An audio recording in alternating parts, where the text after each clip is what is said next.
Hello again, Struckwap. Welcome back to another evening of streaming. Today, as I promised yesterday, we will be doing a little bit of Wolcen just to see if anything changed. But judging by the patch notes, nothing much changed apart from them adding accessories now to the list of possible unique items we can get. They don't mention anything about the drop rates changing, about rebalancing skills or so on, so it's still probably gonna be like 6-7 skills that people are using to do damage in their builds. We'll see, I mean, I could probably experiment with some builds. I'm gonna be open to suggestions if anyone wants me to experiment with a specific build, but my main goal would be to get some unique items that I can use to make some weird builds. I've lost my offline character apparently. Just to show you, if I go to offline mode, my offline character seems to be gone after reinstalling my operating system. It's probably saved somewhere, but most likely it isn't. Most likely I lost my saves folder, but thankfully there's cloud saves, so that's fine. And yeah, Rage R7 probably still shit builds only. Probably. I mean, if you go on YouTube, you're probably gonna see some builds that I've never experimented with. Like there's probably gonna be a few viable staff builds, but they're kind of gonna be using the exact same stuff I'm using, exploding health globes with anomaly, plague burst, etc. Things like that. Something like that is probably what they're gonna be using.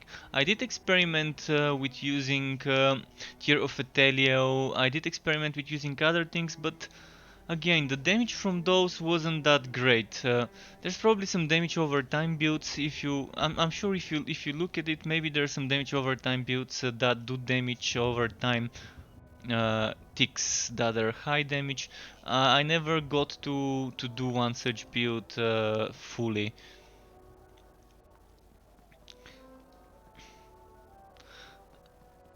Melee, yeah, melee needs more loving. Right now, the melee skills that are viable, if we look at them, Anvil's Woe is okay, but it really doesn't do enough damage to justify the high rage cost. Bladestorm and Bleeding Edge have always been nice, and they're good. Fight of Governor is okay, but again, it's not a skill you can be spamming all the time. So with Fight of Governor, it's not a main damage skill. It's like a supporty skill. It's a skill to use to do shit tons of damage every now and then. But things like Wrath of Buffet really needs a buff. Wrath of Buffet definitely needs a buff, and Anvil's Woe maybe needs to be again buffed up. That's just my opinion here regarding that, but the thing that really needs a buff is Wrath of Buffet, and on the rogue side of melee, Slayer's Fury. When they buff those two skills properly, we're gonna be seeing some good stuff. But right now, this 0.3% attack damage per level increase on Slayer's Fury and the 0.8% increase on Wrath of Buffet just doesn't seem fine. It just doesn't. Alright, let's try and get some unique items of the new variety. I mean, not new variety, but the new tier. Maybe something great might come out of it.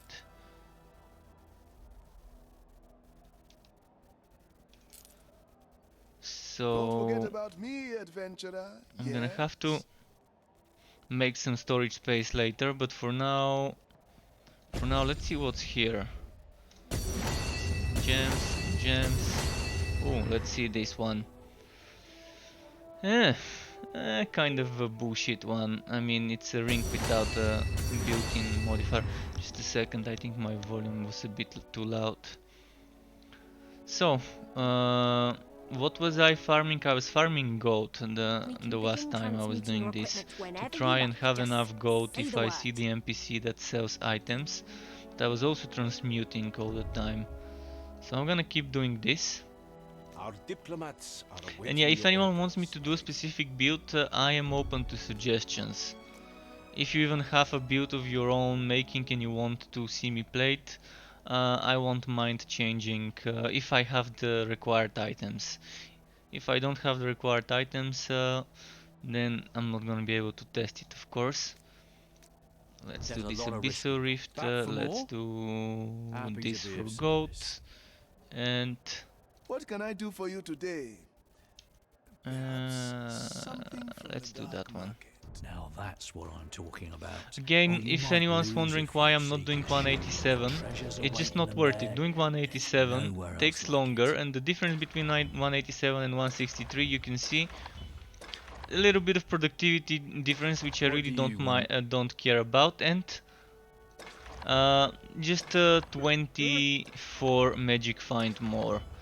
Not worth it when I know with 163 I can get the best items in the game, stat wise, and it's gonna be okay XP, and yeah, really Hello don't there, see a friend. reason in doing that. Please browse my wares. Let me just quickly put that stuff here. I do have a lot of items, excluding the uniques. I do have a lot of stuff that I could give away to someone if they want some specific legendary item, or if they want crafting bases that are yellow with good stats. To new players, that would be something very helpful. If someone is a new player to the game and just wants some starting gear to start upgrading and to craft something good out of, let me know. I might have something you need. As you can see, I'm a bit of a hoarder. I've got a lot of stuff there, and I haven't played Wolcen in probably, like, what was it, 2 weeks maybe, the last time I played, so I'm a little bit rusty. So far in the entire game, this right now in its current state, this seems to be my favorite playstyle. The pew pew pew,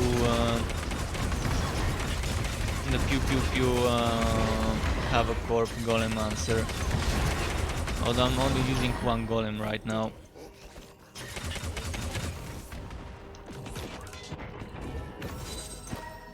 So hopefully I can get at least 1 or 2 uniques today.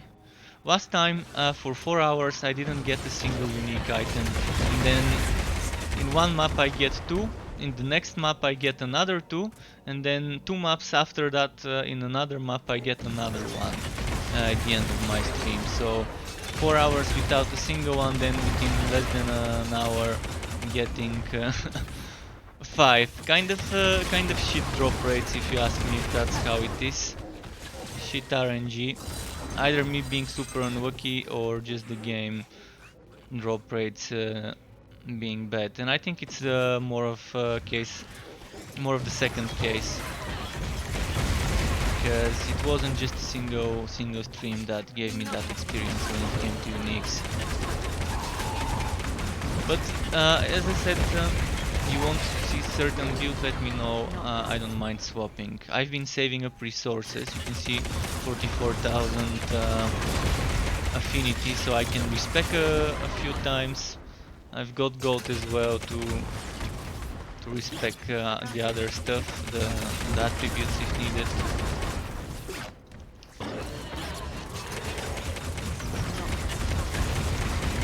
And if you wanna team up and play together, I can do that too. I'm always open for co-op. In fact, I prefer co-op because it's pretty boring solo. But again, don't expect me to be the carry. I can carry probably 2 people. With me 3 people total. I don't think I can carry a 4-man team. Maybe on this difficulty I can. Maybe on 163 I can, but on 187 I'm pretty sure I won't be able to do all the damage. I can survive, of course, but all the damage won't be coming from me right now. When there's a lot of enemies, it's easy for me to do damage, but when it's just a single enemy, the way I play with those trial belt explosions just doesn't work as good.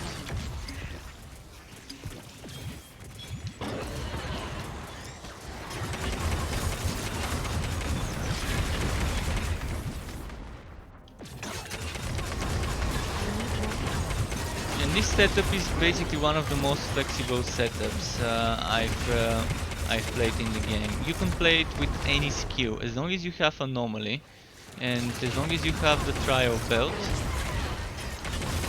you can play it with whatever other skills you want. You just need the golem, you need anomaly, and you need the trial belt.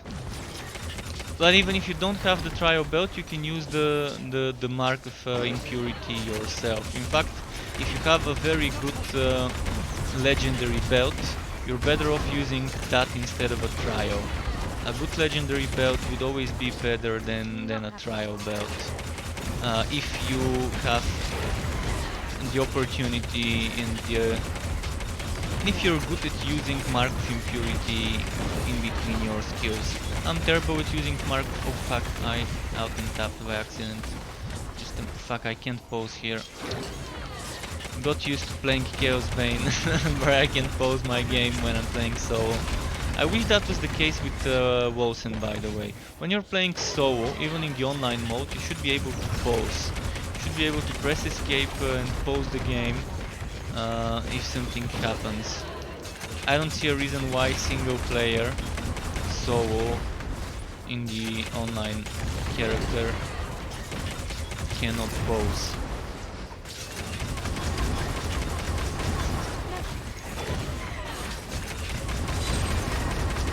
This one's done.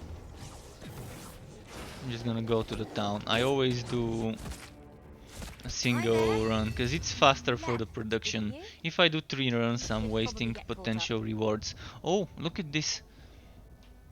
I've never seen this design. See, someone might think this is a great ring, keep it. But why do I think it's not that great? Because you're losing the white stat, you're losing the built-in properties. The same way this one has 30 crit damage, this one has what is it? The same way this one has material resistance and so on. I mean, it's probably better than that one. I can say that it's probably better for that one, unless I'm going for a crit pierce build, which I am. So it's probably okay. I might keep this ring. Because 2 fat damage stats, and both of them are physical, together with a little bit of a cold damage. I mean, it's kind of all over the place, so I'm not really sure if I should keep it, but for now I probably should. Let me quickly replace it with something else.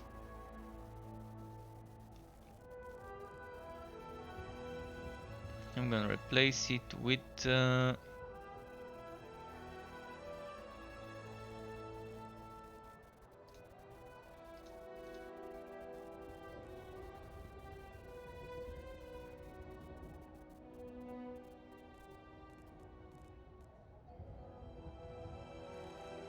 just looking for something to get rid of.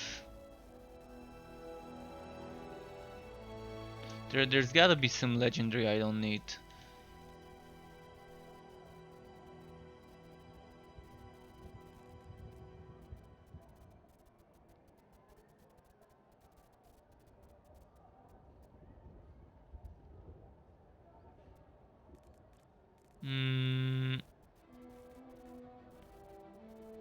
Right, let's say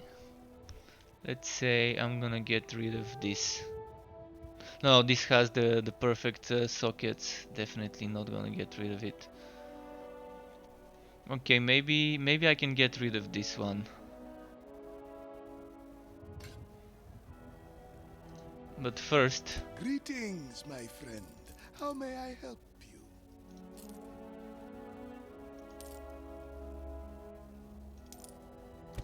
so I'm gonna get rid of this and do a new transmute. And just a second, because I out and tapped earlier by accident, clicked outside of my game and I hid my chat. You know,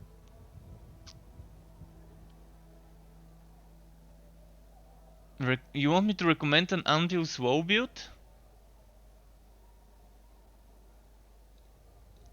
When it comes to improving stability, I can't tell. I didn't see anything in the patch notes regarding stability that much. So I'm gonna quickly give you the links to the patch notes. I've got links to the last 3 patches. Uh,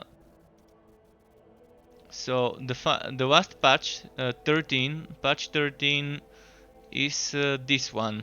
So this is patch 13, and copy link. This is patch 12, the previous one, and patch 11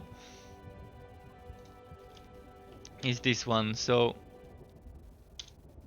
shit, it's some sort of redirection link because I'm copying it from my YouTube. Not sure if it works. Let me check if this link works. Oh yeah, it works. The link works. It's kind of a long link because I copied it from the description of my YouTube video, and somehow it's copying the whole redirection bullshit. But that's the links to the patches.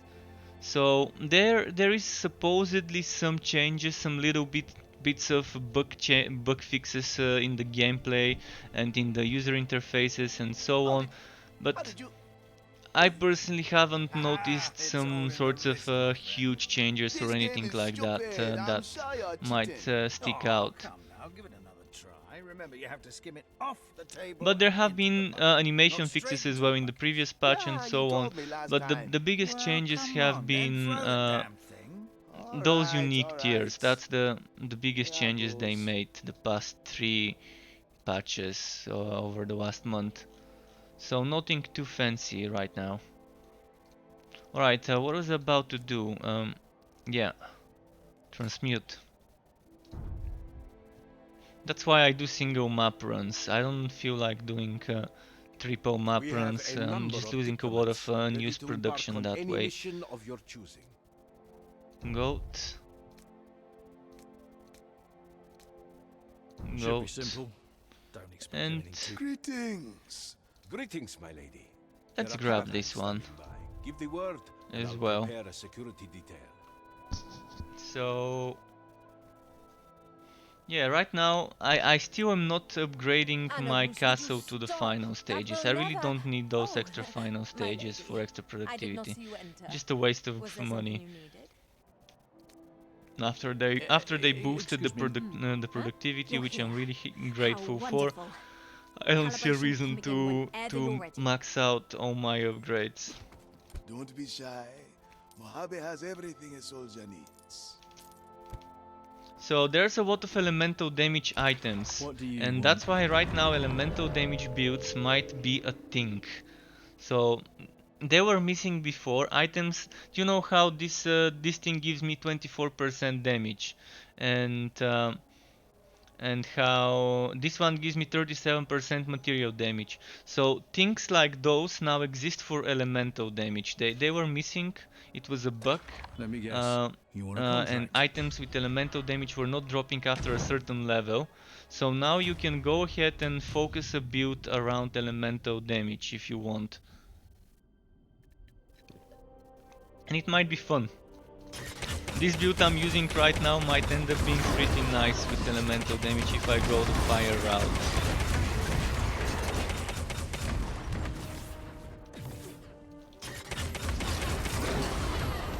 You can squeeze some more damage if you feel like it, if you want to be stacking fire, ice or lightning builds.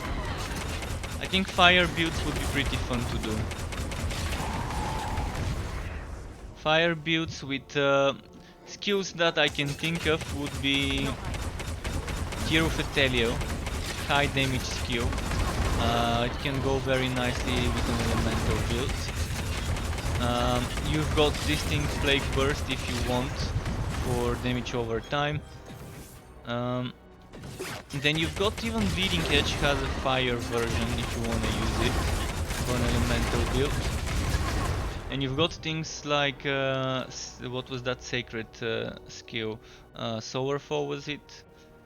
Sowerfall has a fire version, and was that archer skill also a fire version? Yeah, this one can also go for fire.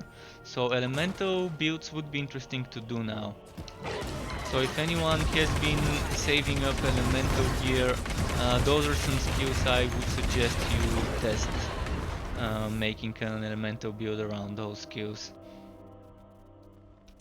Still not sure, even if I get some of the new uniques, how good of a build I can make with them, but I've got some ideas. I've got some ideas about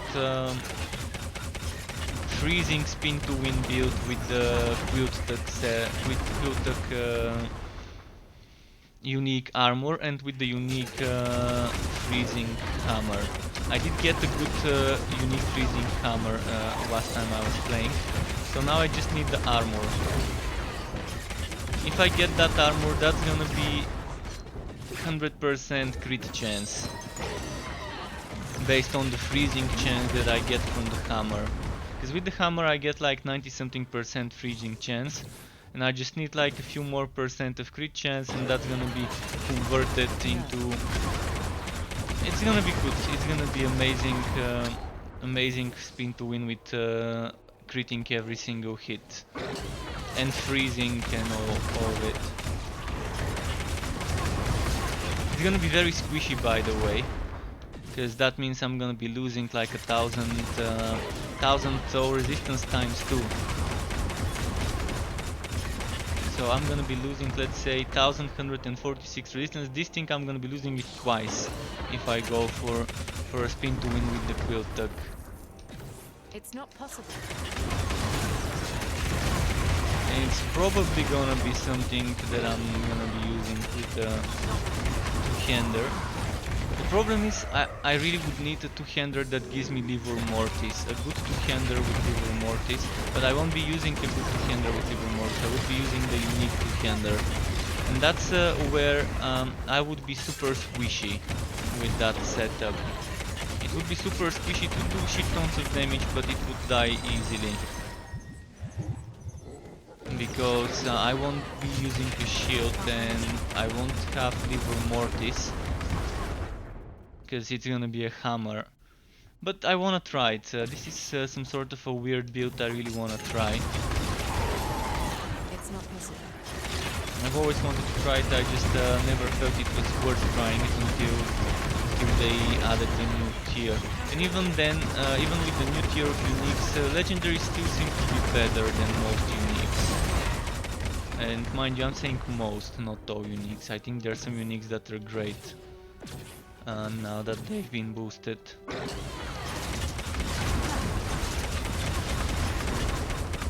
I can't wait to find unique accessories, by the way. They're not gonna be as great as a perfectly roped steel ring, for example. But I wanna try a speedy Spinzales build. Super fast spin to win build is another thing I wanna try. Stacking all the movement speed nodes and using Sunny Stash rings. Sunny Stash rings are the rings that can give you movement speed, and if you get all the movement speed nodes, you're gonna be zooming through the map. Believe me, it's gonna be faster than you can handle. That's not happening.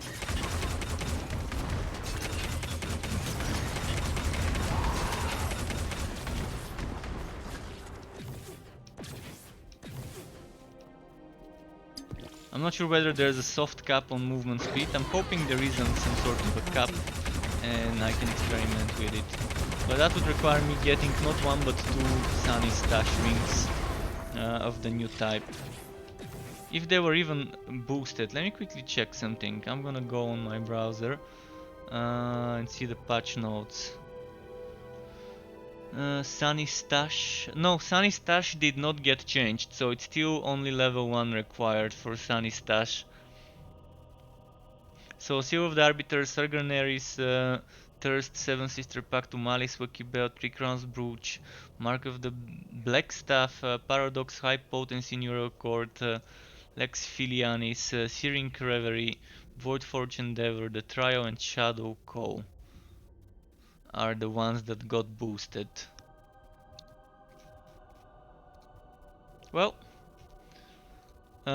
no speedy Spinzales build then. I can still try it with level 1 Sunny Stash items. It's still gonna give me extra 20% movement speed with 2 rings. So it's still gonna be fun to test.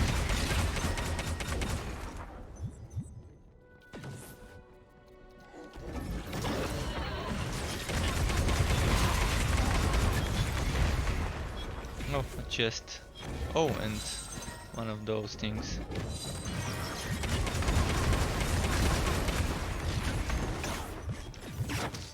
Alright, let's kill a little bit more enemies. Not right now.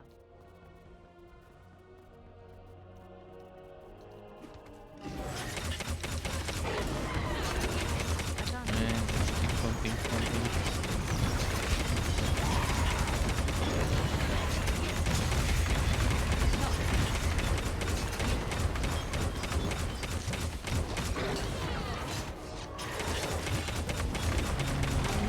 Keep doing that.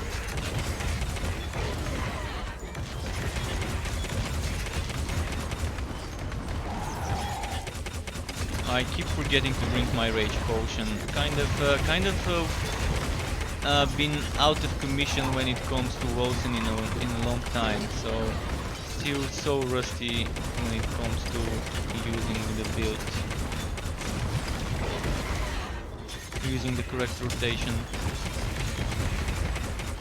Wait, did he decrease my attack speed? Wow, he's decreased my attack speed by 18 stacks, or is it just 10? The bigger they are, the harder they Slows every movement of the target, Stacy, so attack speed, movement speed. The city has been a veritable hive of activity while you were gone, my friend. Bruiser boots. They're not bad, but they're not great. But they're elemental damage. Wondering if I should keep them. I don't think they're that great though. There's things that I wish weren't there, like the health regeneration. And I would have preferred some all resistance score on those. Let's check this thing. We can begin transmuting your equipment whenever you like. Just say the word.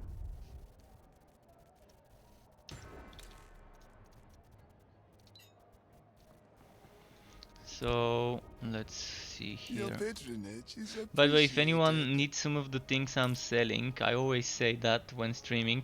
If you see me sell something that you would rather have, let me know. Let me know and I can buy it back from the NPC. You can log in, group up with me, and we can give you the item. For example, this one might be something someone wants. It's physical, rent, and material damage %. So that's a good synergy of a dagger. It's 423 damage without the gems. So I think this dagger is pretty nice, and it has material element chance score, it has attack speed score, so you can try and add one more thing to it to get maybe crit damage on it. And you might end up being lucky. It's not 3 times flat damage, but still 2 times flat damage, 1 time synergized % damage is not a bad one. For bleeding physical builds. Please, come Seems like a again. good weapon to me. Let's try and replace something. I'm gonna replace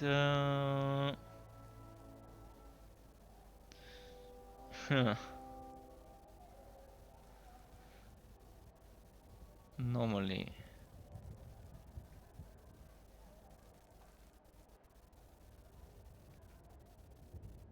Let's replace this thing.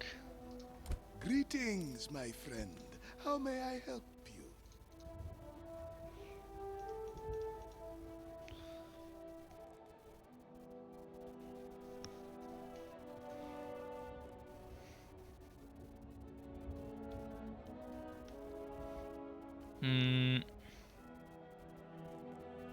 Alright, let's keep farming.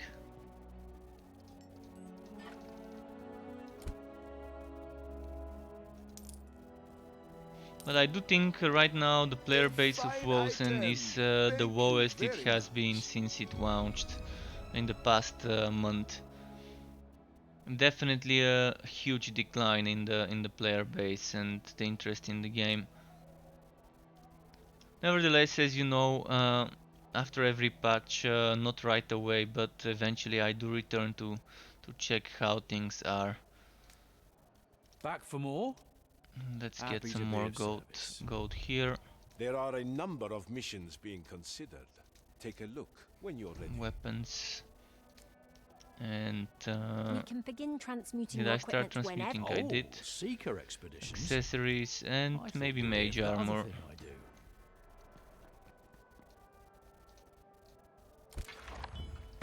Contract. So I do hope I get some of those items I really need for some weird builds. I wanna try all the builds I was playing in the beta. In the beta there were so many fun builds I could play, and me and my viewers enjoyed that type of playstyle so much. And now all of those builds like the Rage Mage and all of that are kind of not working. They just don't seem strong enough. The Shadow Blade, the Rage Mage, it just doesn't work.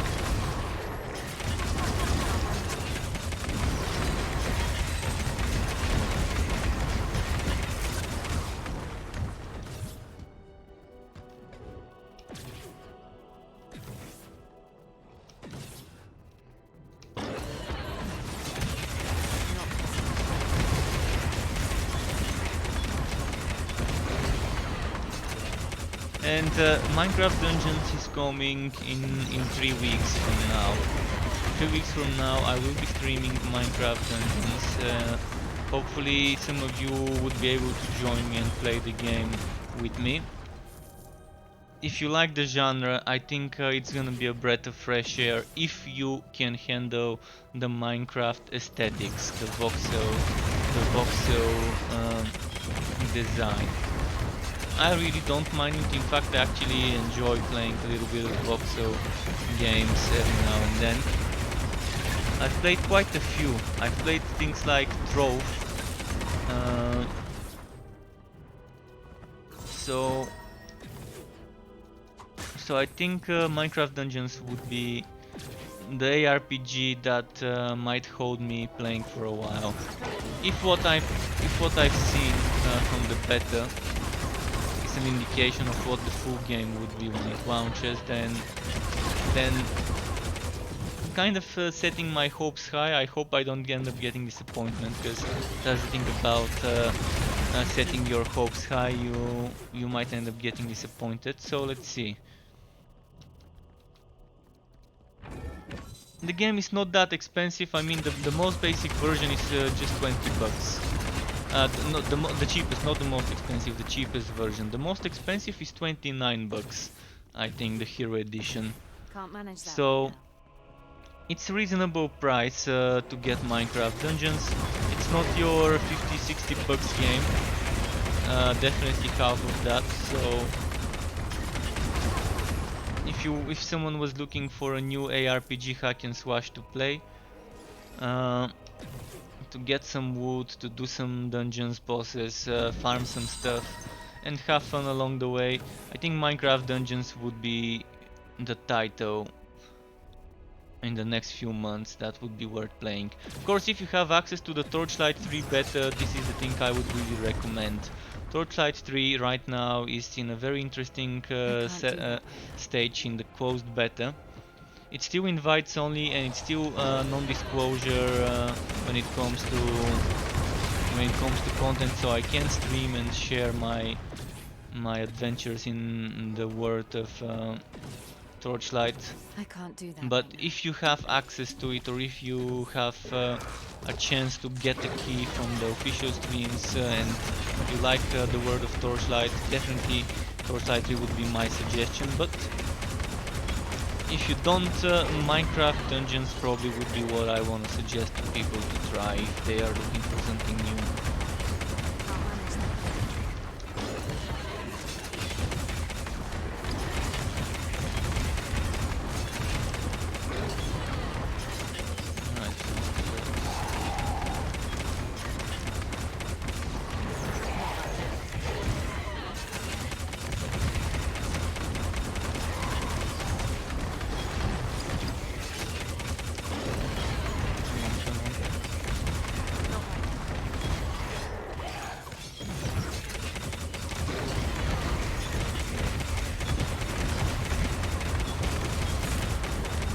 should be tanky anytime soon. There we go. Let's get my rewards. Oh, it's you. Welcome back. I'm probably the wrong person to ask Hmm. about recent developments. Not bad. Not bad, but not great. No fat damage, so I'm gonna reroll it again. I'm gonna keep rerolling this until something nice shows up.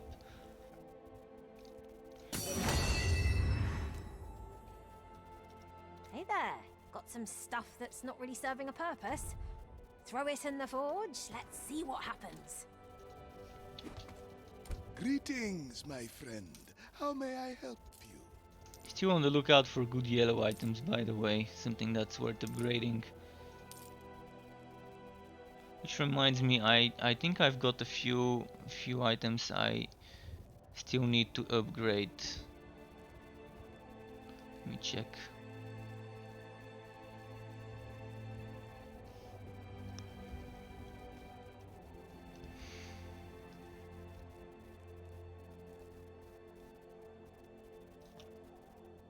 Don't forget about me. Might have something for adventurer. upgrading Yes? here.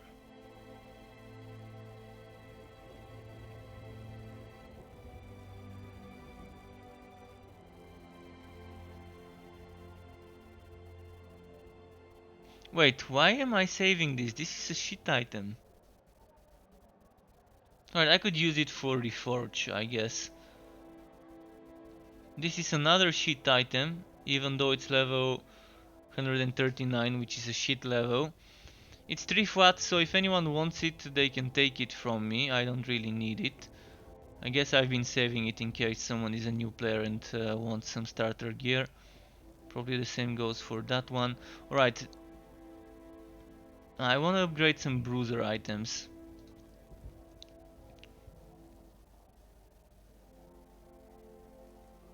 Maybe I can upgrade this shoulder, and while upgrading it I can wear something else. Or I can make myself a new one. Let's try and make myself a new shoulder. Better than this one.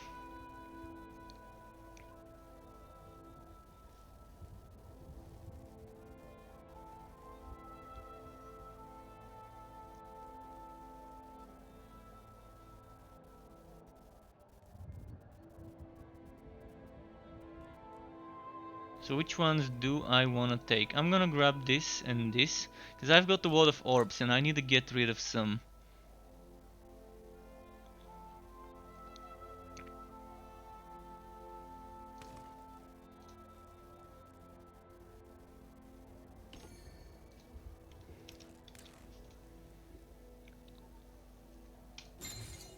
Eh.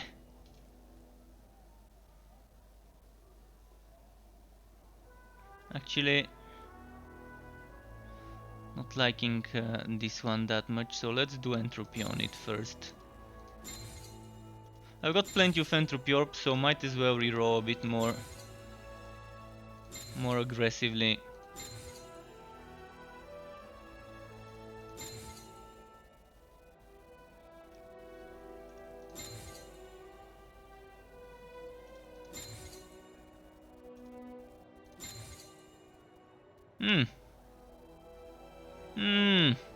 This is nice.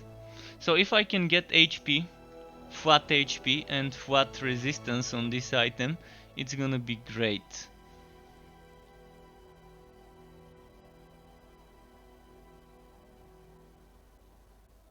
And on that one I'm gonna do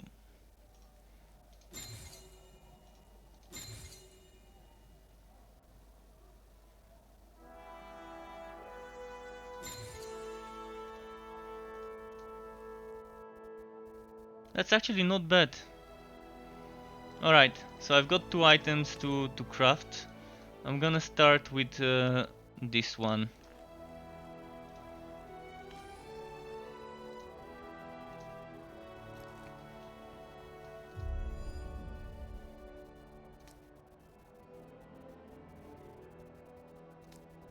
I'm gonna up the quality first, because it's cheaper I think to upgrade yellow. I don't think so though. Let's check something.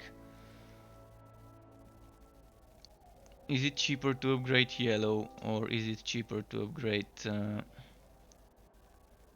based on the item level? I don't think I can test it now though. Well, anyways, let's just upgrade this. And then I'm gonna pick it up later. Greetings, my lady. There are caravans standing Need some by. gold Give the word, goats. and I'll Goats. prepare. What are you? What? Oh, sorry, my lady. Where are you sending the Seekers then? Greetings, my lady. There are caravans standing by. Give the Well, word, let's do and I'll this one. prepare a security detail. And I can do this Wealth Omens map. I don't think it's the timed one, so that's a good good thing. Quality on this one is unmatched.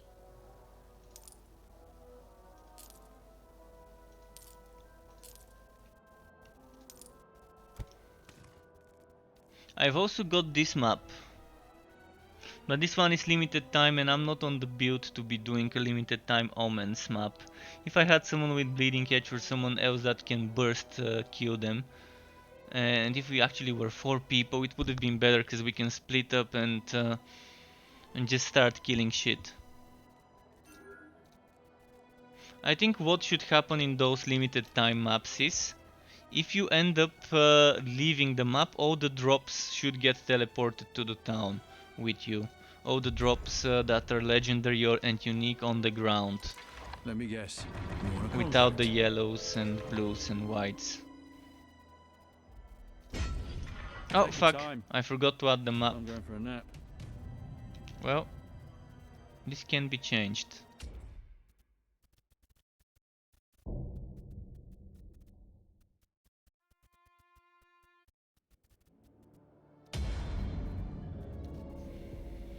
Let's go back in.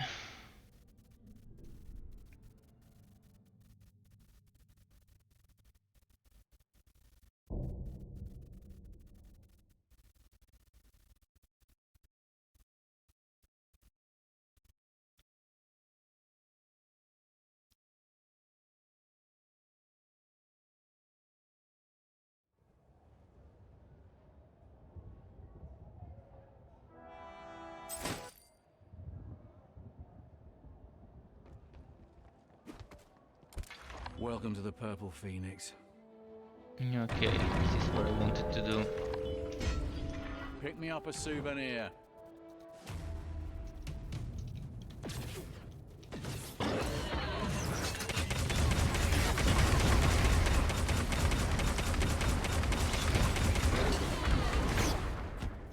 Let's grab that omen first.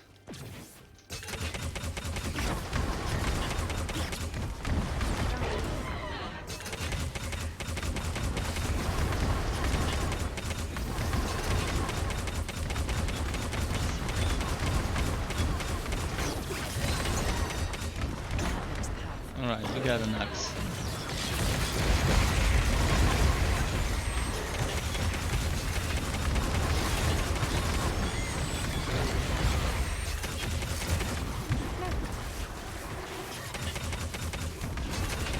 Oh, there's another one here.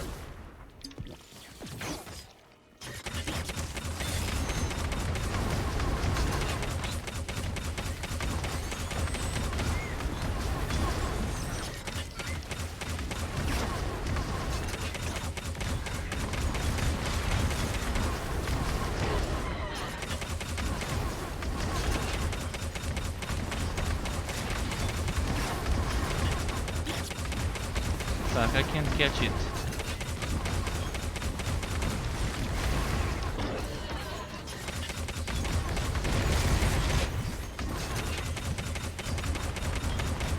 Shit, I'm not hitting. I was right next to it. See, that's another thing about the projectiles in this game. They get glitched sometimes. Right next to the target and it's just not hitting it. Thankfully this died. But there was another one on the way that I think I'm gonna miss.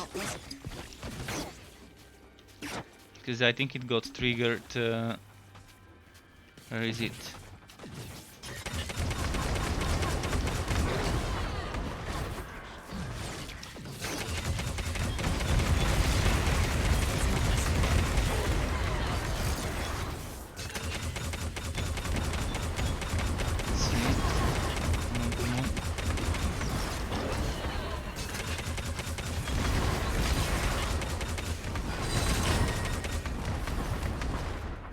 Okay.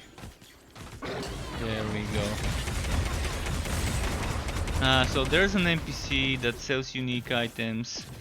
I really wanna see what she's got for me this time around. I hold what your fate needs. Sunny stash, well, okay. But see, that's just my fucking quirk. From all the items that she can sell, she's gonna sell the one item that didn't get upgraded to a new tier.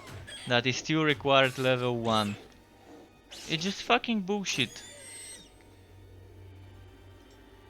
And I think I already had 2 of those. Still, for the speedy spin to win build, if I didn't have 2 of those now, now I definitely do.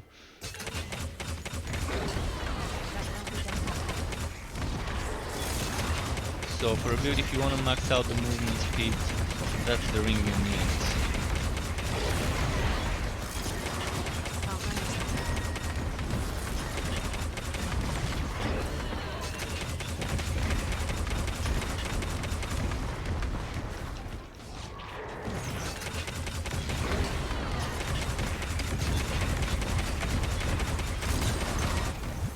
Let's keep moving. Oh wait, there's another one I missed here. That's not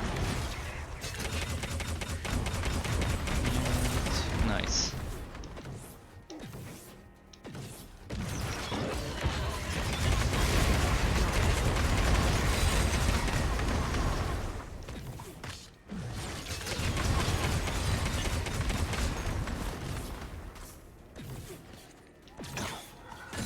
not possible. Then here, here, here.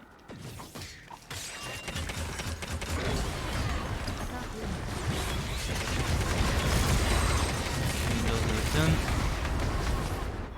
Let's see what's this way.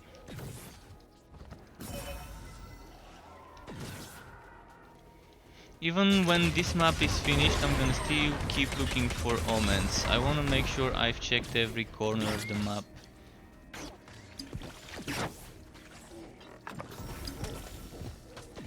Hey Costel, nice to see you again. How have you been, dude?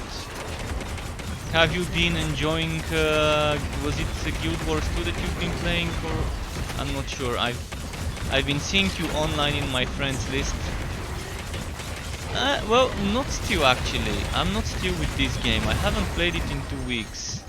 I just wanted to check what's new. I mean, they added new unique items, or not new unique items, but new tier of the old unique items. So I wanna try and get at least a few of those. I mean, there's people that are level 86, 87 in the game, pretty close to 90.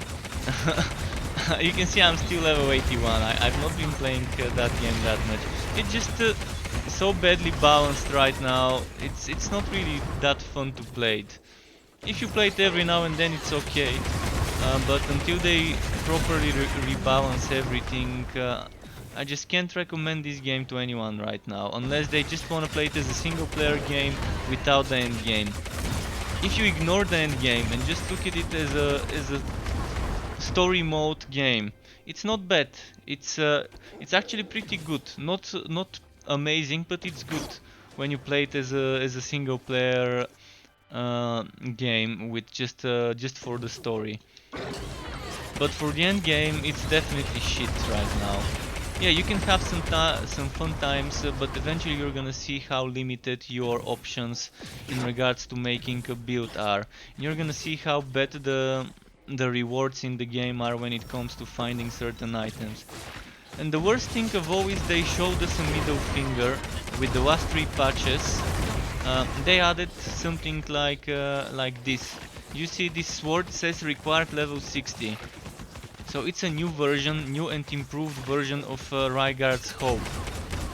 And they added this for almost every weapon, every shield, every accessory, almost.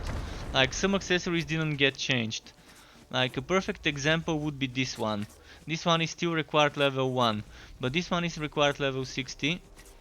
And you can see a list in the patch notes of all the items that got boosted, and this is definitely stronger. I mean, the level 35 version of this item was the total damage was going up to 350. This one's total damage is up to 504. And why am I saying they showed us a middle finger? Because we spend so much time farming for unique items, hoping that eventually those unique items would become stronger, and then what do they do with our old unique items? They make them useless, and instead of upgrading our old unique items, they add new tier that we need to farm ourselves. But I already had like a level 187 item of this and this and this. So this is 163. So this should have been with the new tier. This is 163. This should have been with the new tier. 163. This should have been with the new tier. Instead, I need to farm those items all over again. And that's just showing you the middle finger, telling you fuck you, we don't value the time you spend playing our game. Go farm those items again, cause you're a piece of shit. That's basically what the developers are saying to us with the way they handled this situation. And I'm pretty sure they can do this. They've proven themselves capable of modifying every single unique item in the game. Because they did it when people were exploiting and upgrading unique items to legendaries. They rolled out a patch that reverted all those to their original state. So that means they can easily find every single unique item that is viable for an upgrade, for a tier upgrade, and just upgrade it for us, so we don't have to farm them again. But they didn't do it, because who knows? And that's not how you wanna be treating your player base. Especially now that there are so many people who quit the game, and you should do everything you can to make the ones that are still playing the game at least happy.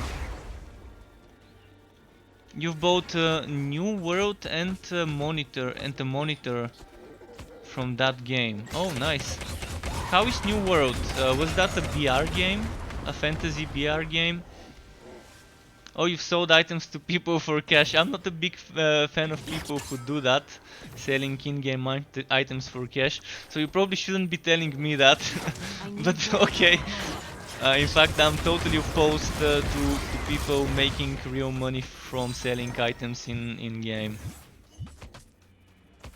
I don't think this should be allowed in games where items means power. If items is only cosmetics like Counter-Strike Global Offensive, then I'm totally supportive for people selling stuff, but where you're selling power for money, I don't think that should be allowed.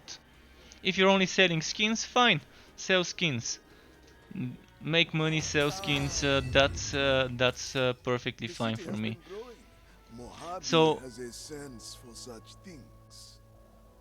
But no reroll on sockets is terrible. Yeah, they broke it before. We could reroll the sockets on Rygard's Hope, so they fucked it up. I mean, before we could easily make a Rygard's Hope amazing sword. It's not gonna be as great as an axe like this one, but it could have been pretty close to it. To make Rygard's Hope, because that's 232% material damage. So if you put 3 material damage gems, it could be okay. It could reach up to the thousands probably, maybe up to 900 damage. So for a new player as a starter weapon, this would have been good. Still, they fucked up because they walked it, so we can't reroll the sockets. And Don't be shy. Mojave even has if I get everything a 100 soldier of this needs. item, if I was a GM and spawn myself 100 of this item, I'm probably not gonna get even a single one with the right sockets. That's how bad the RNG is, and I mean, there's so many things that they did wrong with this game. It's just painful to see such a great game getting wasted so badly. It could have been the next big thing, and it was for a while. It was the next big thing, and then people just saw how shallow the game is when it came to endgame activities and build variety. I'm just upgrading stuff. Okay, this was upgraded. What do you wish my contacts to find for you this time, my friend? Hey Select there. transmute. Got some stuff that's not really serving a purpose. Is this any good? Throw it I in don't the think forge. it is. Let's see what happens.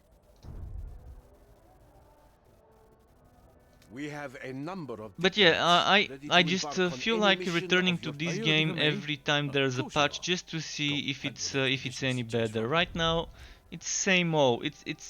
It's barely different than before. Yeah, I can get Welcome some to new the unique assembly, my items, lady. but again, Our diplomats have I been wish I awaiting didn't your need to instruction. farm them over and over again. If I didn't need to, I could immediately jump into making some I don't fun have enough builds space. and experimenting with those new unique You items. know Mojave is always the best And value. I don't feel like spending that much time just trying to get the exact same items I've been saving up here in my stash. You can see all that gear I've been saving up should have been upgraded if it was viable for an upgrade. Like this one, it's level 163. This should have been upgraded to required level 60. This one should have been upgraded to required level 60. This one should have been upgraded to required level 60. I don't feel like having to farm those items again.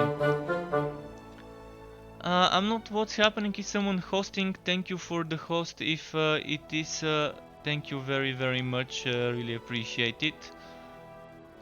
But eventually, bit by bit, I will end up farming stronger versions of the items. It's gonna take a while though, so I did get a few the other time. I think this one is level 60 now.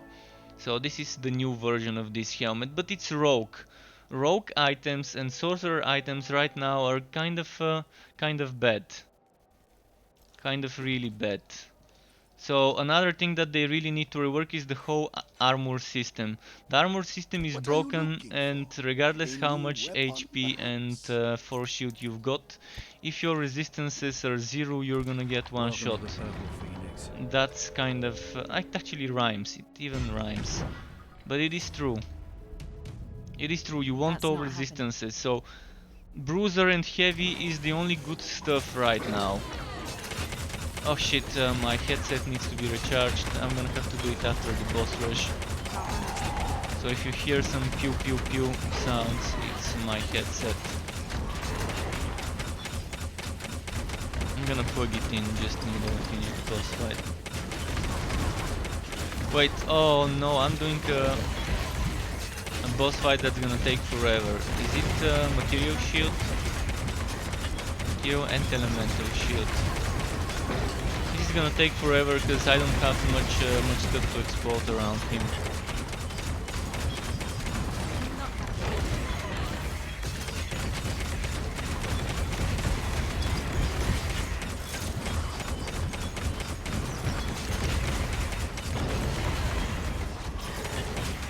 Right, there we go. Actually, it took less than I expected. Alright, just give me a second. I need to plug my headset to recharge it. I'm gonna quickly check if there's anything good here though. 34% movement speed, tempting. This one is great. This one is amazing. So on this item, if I can get percent all resistance, it might end up being better than my built-in heavy boots. So okay, just a moment.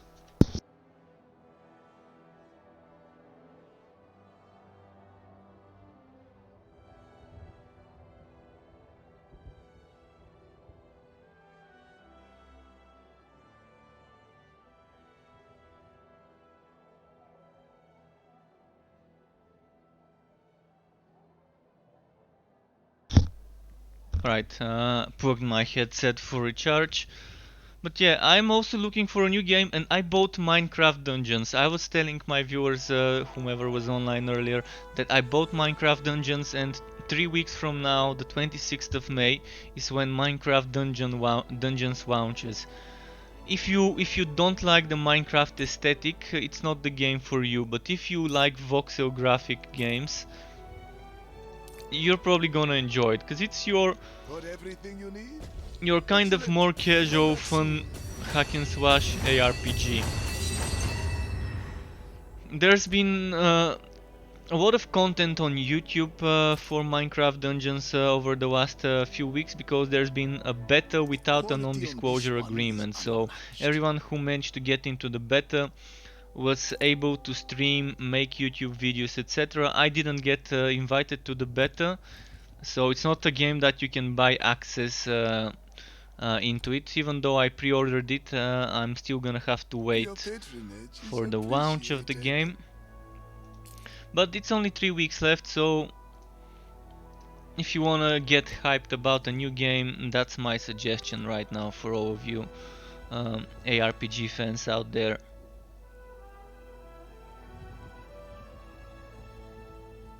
I'm gonna get rid of this and save this. Aye, customer.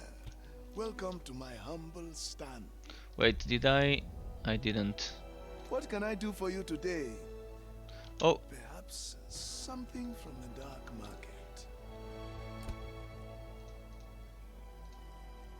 Please, come again. We can begin transmuting your equipment whenever you like. Just say the word.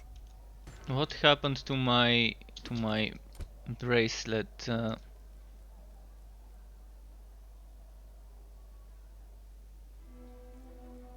Or was it shoulder? I think it was the shoulder I was upgrading. Please, come again. Yeah, that was the one I was Distinguish my upgrading. contacts to find Let's for make you it 5 this time, stars. my friend. Started from 2 stars, it's already 4, one more upgrade, and then I'm gonna upgrade it to legendary and hope for flat HP and percent resistance.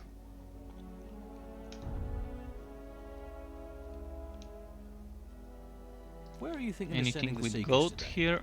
Somewhere dangerous by any chance? So what can I do now? I'm gonna keep doing Welcome to the maps. Purple Phoenix. Right now I'm not happy with the drop rates of unique items, and if the drop rates were better, I wouldn't really care that I need to farm my stash of unique items all over again. But in the current state, it just feels wrong. Spending 200-300 hours farming for unique items in the first few weeks of the game's launch, and then getting shown the middle finger and getting told, hey, you spent so many hours farming, great, do that again. Do that again, so you can get the exact same items with one more tier stronger, even though it's the exact same item level.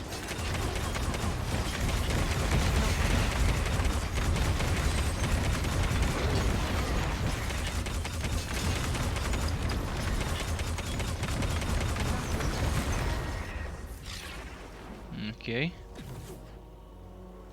It's not possible. What's here on this thing? No.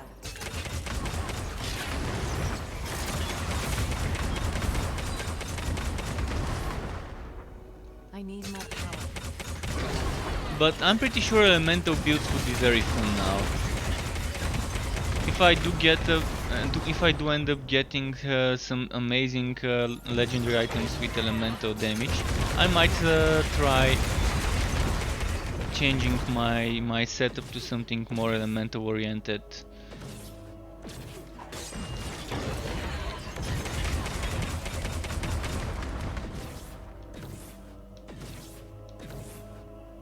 Right now I'm using any element, so it doesn't matter to me whether I'm focusing on elemental or on shadow or aether or bleeding or poison. So any type of damage for me right now I need more power. is fine. But if I wanna go full elemental build with fire and lightning and ice, with maybe Tear of Athelio, maybe using this fire plague burst and maybe solar fall. I was using that like a month ago or so. I was experimenting with some fire builds, but back then we didn't have the elemental damage affixes on high level items. It was a bug and they fixed it I think a couple of weeks ago, where armor wouldn't drop with the percent elemental damage past a certain item level.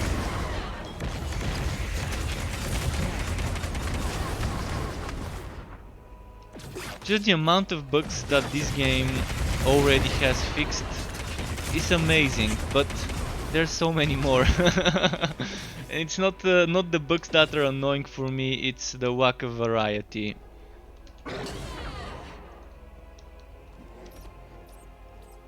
And some of the bad decisions that they've been making when patching. And they still haven't fixed the fucked up XP rate.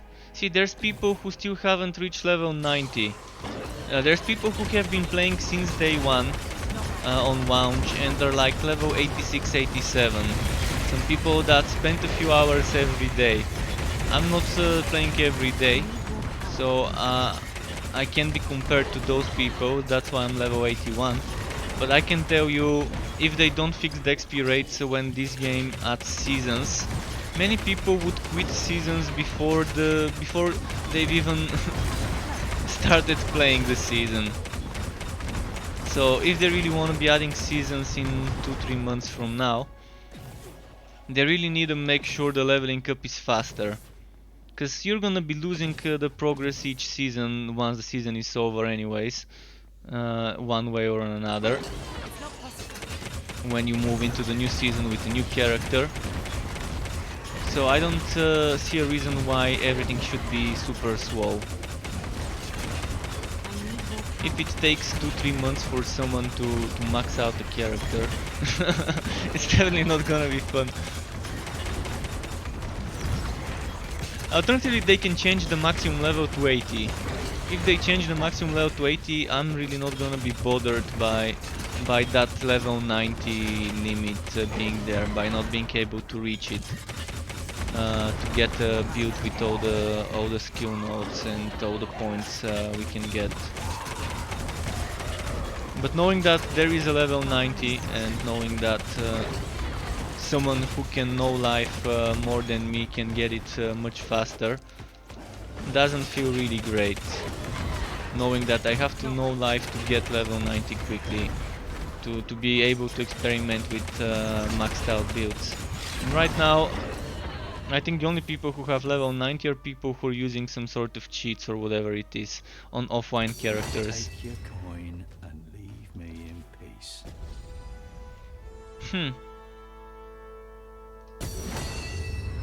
What's this? Oh, that's my shoulder. Alright, let's upgrade it. My contacts are waiting for your word. Let's upgrade this. And let's Oh, transmute. it's you. Who else? Right, sorry. Would you like to begin transmuting an item? This is actually not so bad, but it's bad. Only +9 to all attributes. So let's Are you get looking some for me? goat. Of course you are. Go. Let's get some It's more you, my goat. lady. There are plenty of missions prepared. Just give the order. Maybe a little bit of primordial affinity would be the next thing, because I lost a little bit of it that I've been Quality saving on up. this one is unmatched.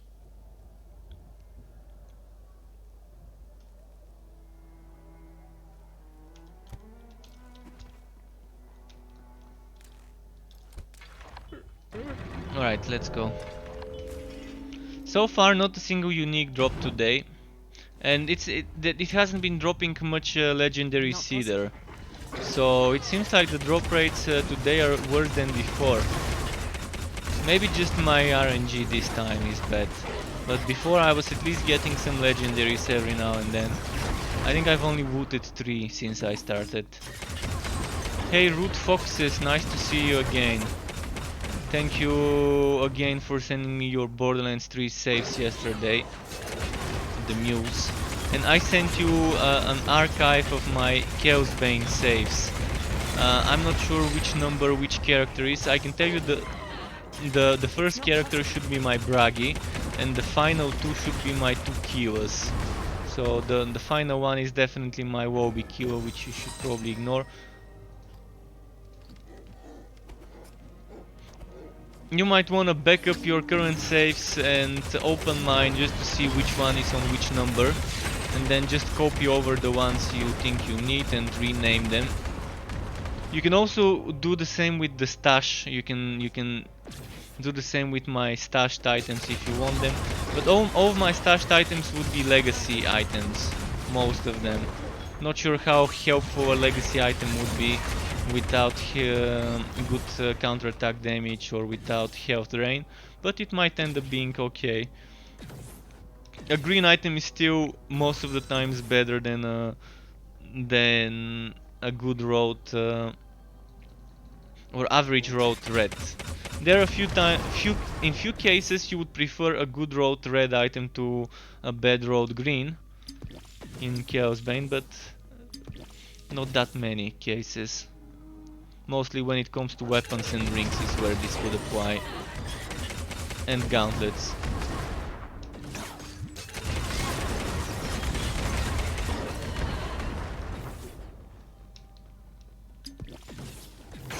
It's not possible. And as you can see, I'm back to Wolcen today just to test my work. I'm waiting for the day when they would see their mistake and fix it, but I think they'll never fix their mistake.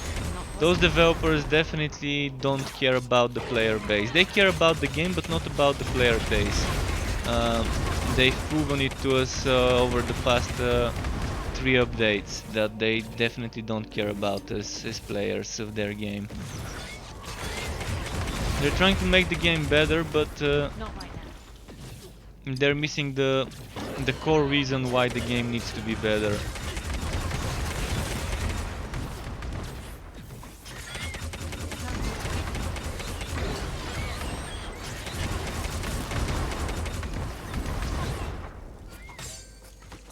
I really am hopeful for Wolcen. I'm hoping it would get better when it launches the season content in 2-3 months from now. But right now they haven't been really open about their plans, about what content they would be adding. They've been pretty vague. They only said that they would spend 4 months not doing new content and fixing bugs, but they didn't tell us exactly what they have in mind for the content update after those 4 months.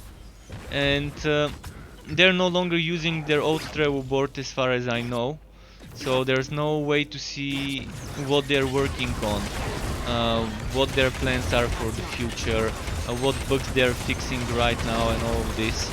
Trevo is amazing, but I don't know why they stopped using Trevo.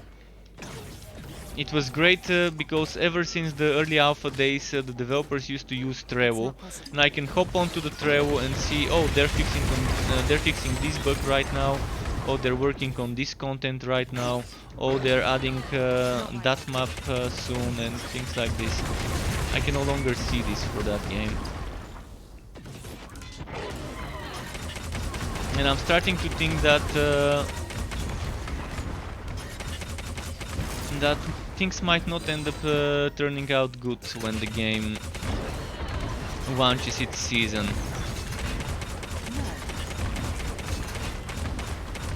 I'm just hoping that it doesn't end up being the same thing as the launch. Launching content that has never been tested by the public and having so many bugs on day one. If they make a public test server and give us the option to volunteer to the public test server and test the seasonal content like a week before it launches, just to give them some basic feedback broad feedback about how it is, whether there's bugs, glitches, etc. That would be a good idea for them to avoid repeating the mistakes from the game's launch.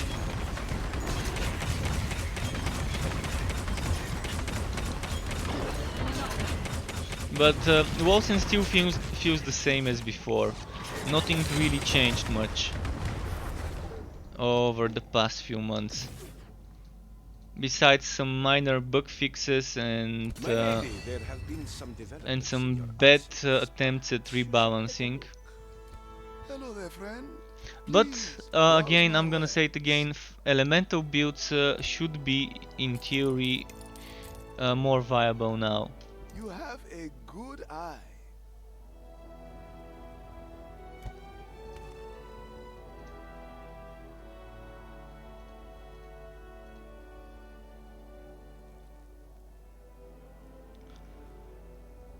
Hmm.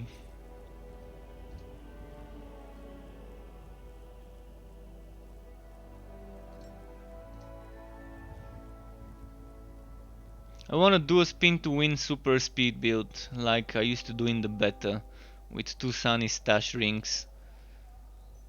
So that's like 19% movement speed, and from boots I can get up to 35.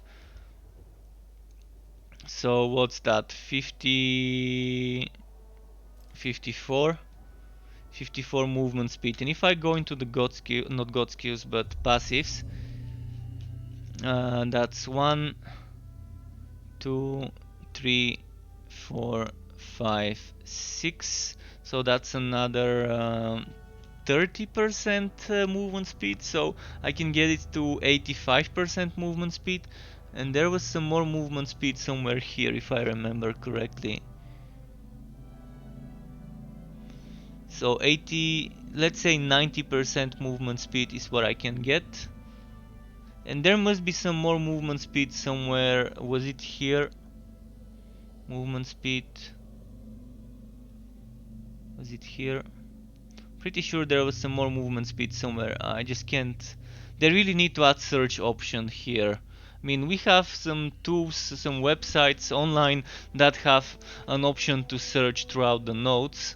If some basic fan-made websites can have that option, I don't see why the in-game skill tree won't have that search option. Like here, type something, find it, highlight the nodes. So let's say in theory we can get 90% movement speed increase. This with a spin to win would be pretty fun.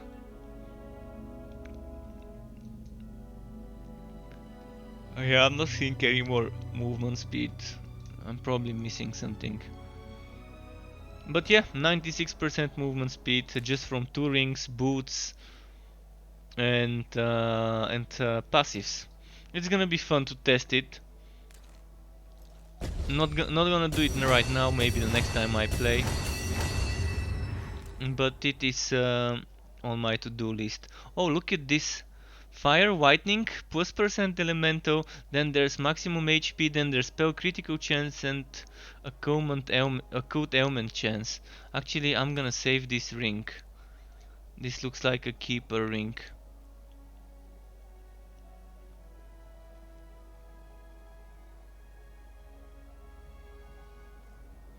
And I will get rid of I'm gonna get rid of this.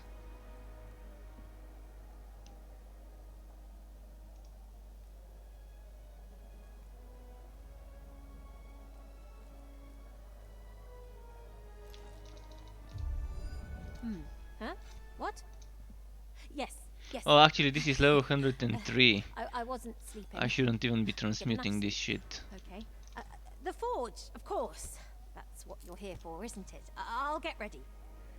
They really need a new system. They need a new rerolling of the stats system. I think if they use a Diablo 3 style of rerolling of the stats of an item, it would be great to get rid of that whole gem rerolling broken system and add something like the Diablo system where you can salvage legendary items you don't need for materials and then reroll them at an NPC and be able to min-max your items the way you want them to be.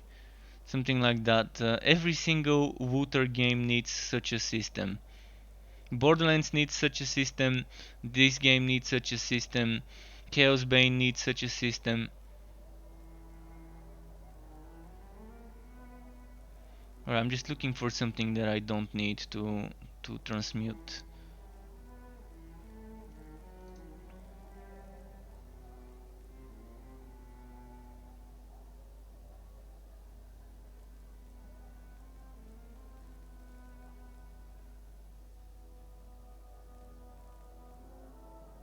Shit, why is it so difficult to find something that I don't need?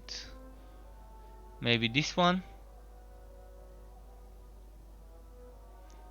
Let's say I don't need this one.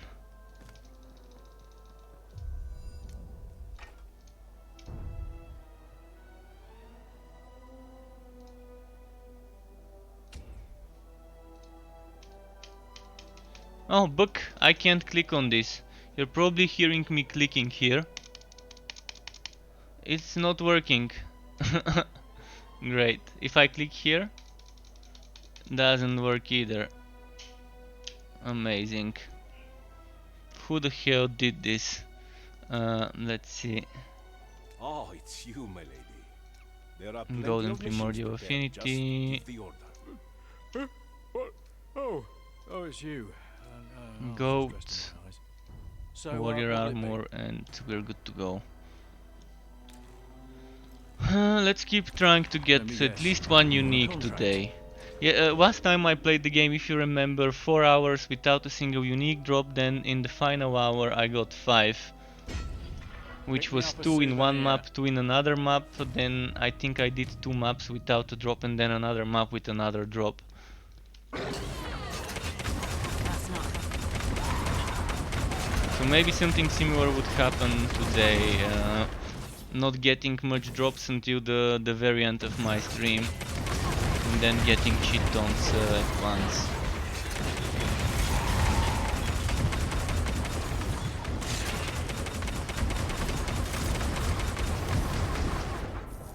And on Last Epoch, I'm gonna tell you, it doesn't matter what class you start. It's not that that many hours you're gonna lose. Just start a sorcerer, man. Start a sorcerer if you want a mage. If you want a melee class, you can start maybe a spellblade or a void knight. You can make a new class. If you don't like it, you can stop in the middle of the story and just start a new. It doesn't take that long to complete the campaign. If you speed through it, you can do it in a few hours. If you take it slow, 10, 12, 15 hours for the very slow people.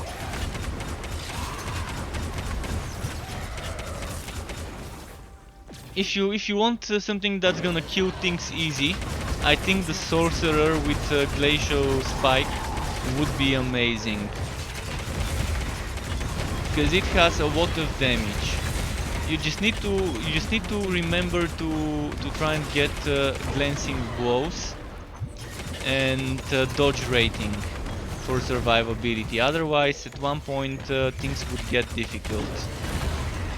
And it's good that you can customize your gear in Last Epoch pretty nicely. See, Last Epoch has such a nice system of customizing your yellow items, custom crafting yellow items. I'm a big fan of that crafting system. It may not be the rerolling system of Diablo 3, but it is something that gives you the kind of similar amount of control in regards to what stats your items have, your custom crafted items. Whereas with Wolcen, the chances of you getting what you want from gem crafting is almost zero. Almost zero. I don't think I've gotten what I wanted more than 5% of the times I've tried to. And it was pure luck in trying to get it. I didn't have much control, I was just randomly rerolling and getting the stuff I wanted, but I can guarantee that they were promising us so much control over that rerolling system with the gems in Wolcen, and in the end this control was not there. In fact, it was so broken, it was giving us things that that shouldn't even drop from those gems when we use them.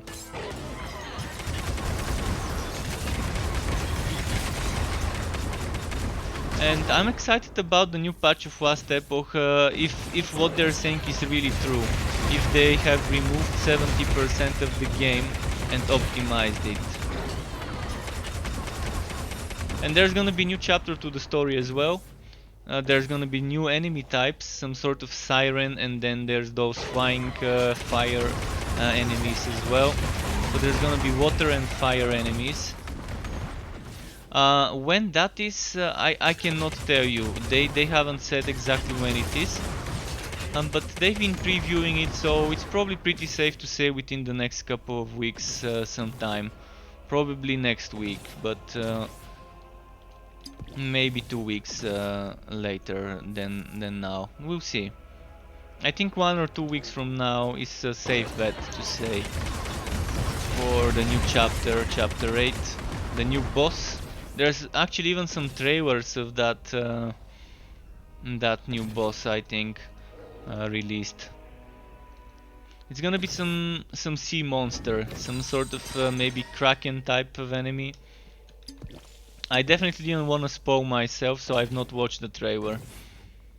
I wanted that whenever I play that story, the first time I play the boss, I'm surprised by all of it. But I've seen the new enemies. There's some sort of sirens, and then there's those flying bird-like creatures with fire.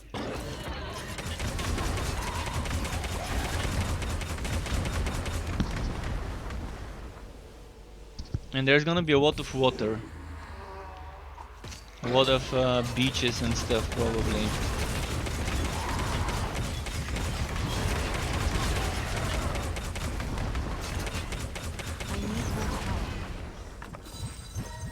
I really hope they reconsider their approach to Arena and make it with a limit, or at least with the ability to make a checkpoint and return to the town, and then continue where you left off on another day.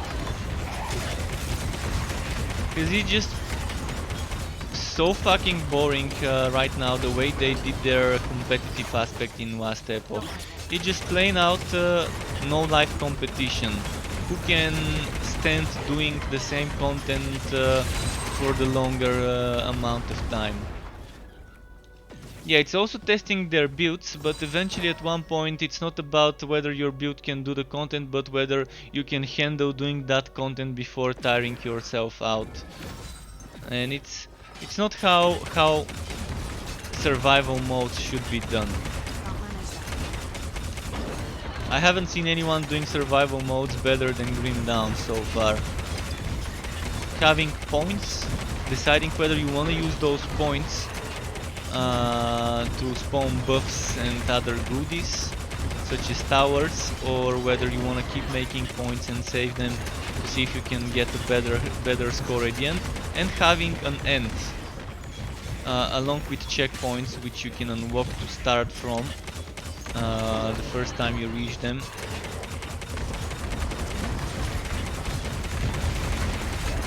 That's how I see an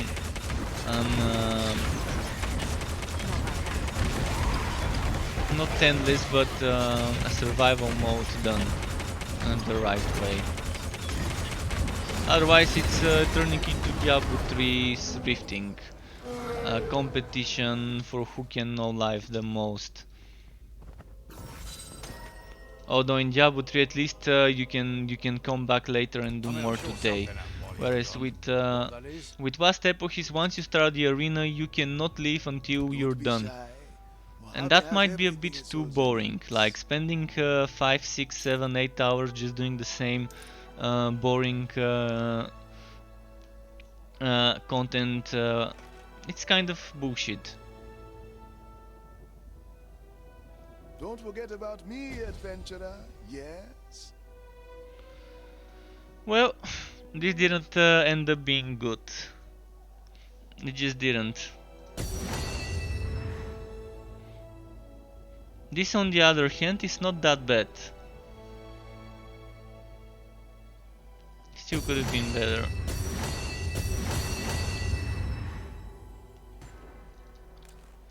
So we didn't get lucky with this. I was really hoping for flat HP and percentile resistance. But I got ferocity and what was it, crit chance or attack speed? I think I got ferocity and crit chance.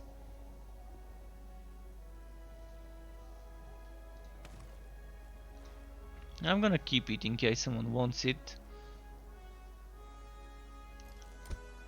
I'm gonna sell this. Quality on this one is unmatched. Huh? What? Yes, yes. I So I'm wasn't gonna sleeping. try a new shoulder. Get enough sleep. I'm gonna Okay. try. The forge, of course. That's what you're here for, isn't it? Oh, let's try I'll this get ready. one. Just look at the whole resistance on this one. I'm actually gonna just upgrade the quality. If it doesn't end up being good, then that's. Or should I roll the dice on it with the echo? I'm gonna roll the dice. I'm trying to get rid of the agility or resource generation. No. Well, fucked it up. Might as well keep trying now. Ooh! Ooh! This is nice. This is pretty decent.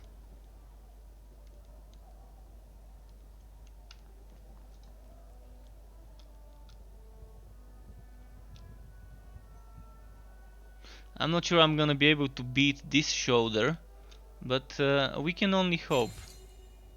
We can only hope. We added rage and willpower, so right now 4 out of 4 good stats. Okay. Okay. Let's try Come it. in. There's no need to be shy. We go way back, no? I'm gonna upgrade the quality afterwards. Rather do the Greetings, my lady. There are caravans. the standing rarity by. If first. they weren't, Otherwise, I'd I'm just prepare a gonna get security rid of it if I don't get good stats. What are you, what? Oh, sorry, my lady. Where are you sending the Seekers then? Aye, customer. Welcome to my humble stand. Alright, let's do the next one. What do you want? Time for a nap.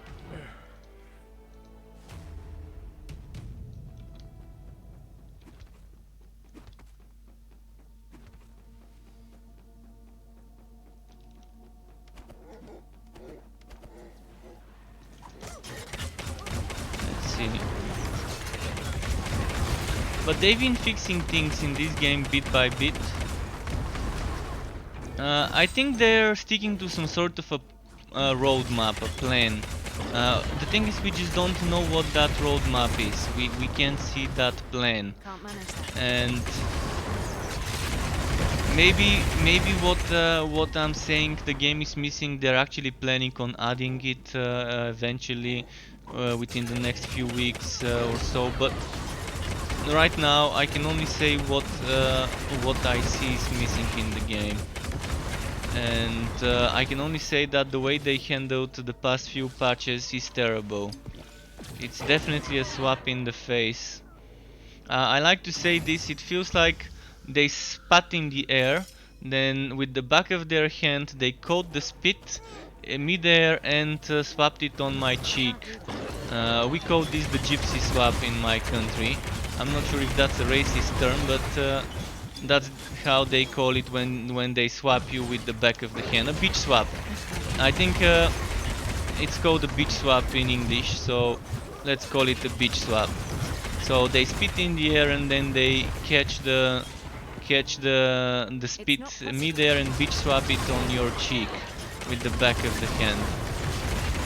So that's how it feels to me, the way they handle those unique items. And adding a new tier but not upgrading the old ones that we had already farmed. So maybe they're planning on doing it, but they should have done that before. They should have done that with each patch when they were adding new tiers of uniques.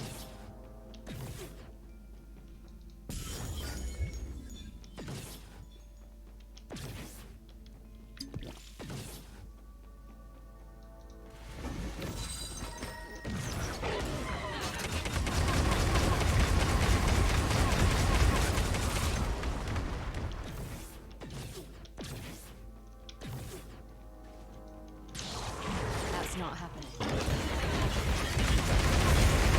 And there we go. Just find more enemies.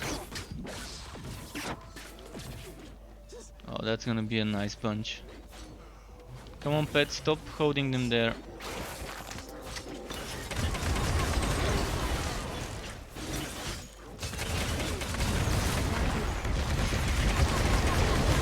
Oh, look at the chain explosions.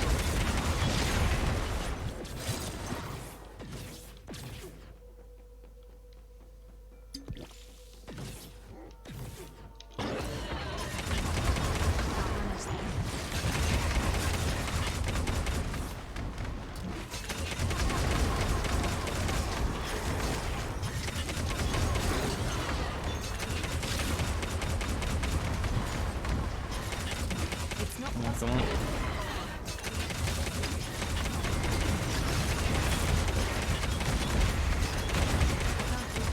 I wish my pet wouldn't cockblock me that often. Sometimes those summons are so fucking stupid. They're attacking some enemies and keeping them away from the bosses when I really want those enemies to come close to me so I can expose their corpses next to the boss for extra damage. Helmet, nice.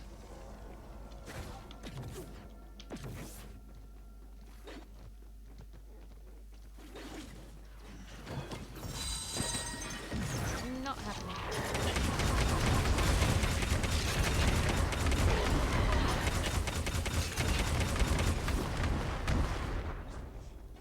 Not happening.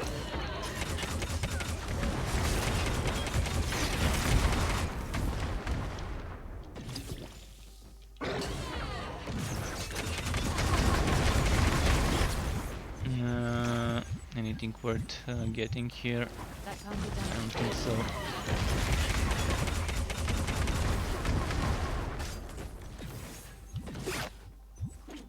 Come on, come on. Can't manage that right now.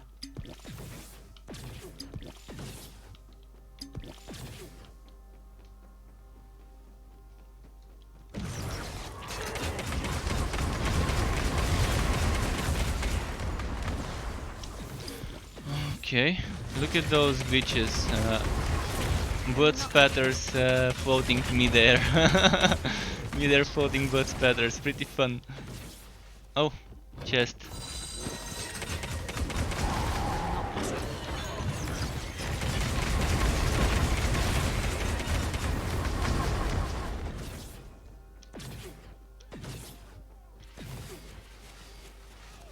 Let's group them up.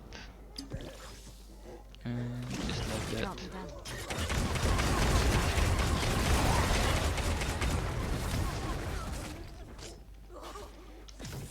Oh, we can go for the boss now. Fuck the rest. Let's get the big boy. Actually, I'm gonna pull him where the others are. I think he's gonna come. Come on, big boy. You know you wanna be here. I need more time. Oh, and he's almost down now. That was pretty nice. That's not helpful.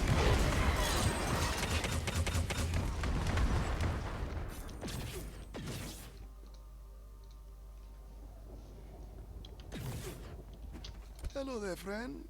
Please, browse my wares. Let's see. Nope.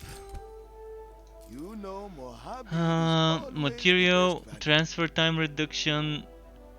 That's not that bad. I mean, if I can add flat resistance and cooldown, it's gonna be pretty decent. Still, I don't think it's. But 99% all resistance score. This is. The problem is I cannot add flat resistance and cooldown already. It already has 5 things on it. Make a decision. So I have other it's gone. customers, you know.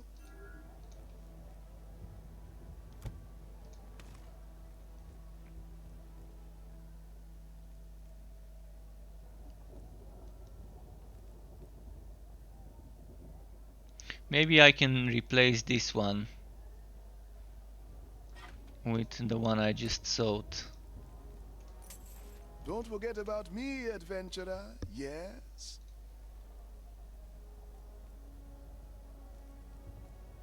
This one doesn't have cooldown, doesn't have a rage transfer time. So I don't think this one's worth keeping. This one can still be useful to someone who doesn't care about cooldowns. And if they get the flat all resistance score, that might end up being close to 700 resistance score item. Let's say they get 200 extra all resistance score. That's gonna bump them to 650 roughly.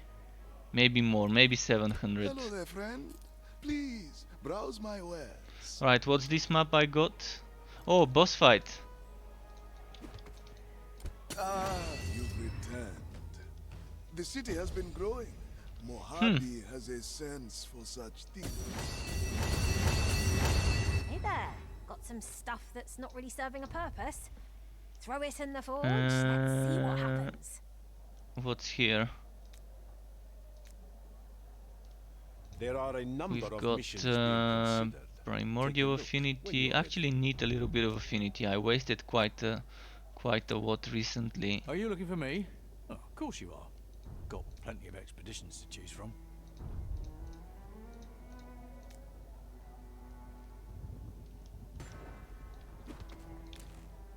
And let's do that map, the boss map. What are you looking for? 10:54 p.m. here.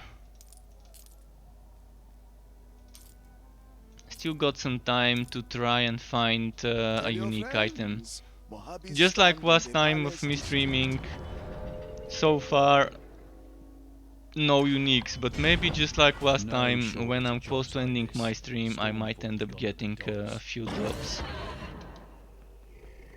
It's not possible.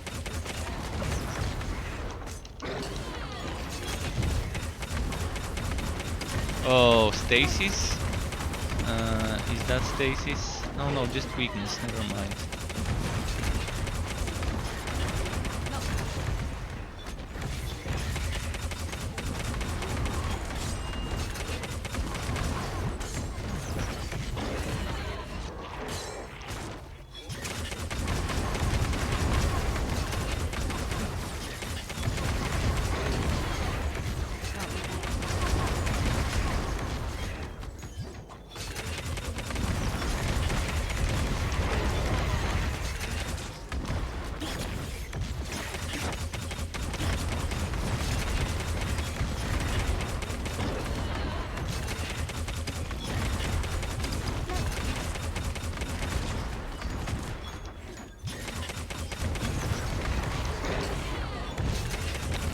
Should die anytime now. Come on, die. Explode. There we go.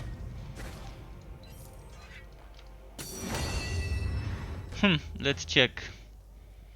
Bullshit. Oh, 36% movement speed.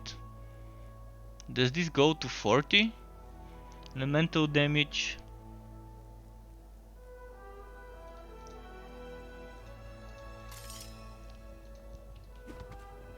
Ah, a customer. Welcome to my humble stand.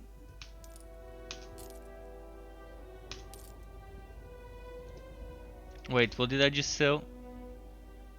Never mind. I'll be here when you need me, friend. Did we get lucky with this one, or is it still shit? Wait, what did get added?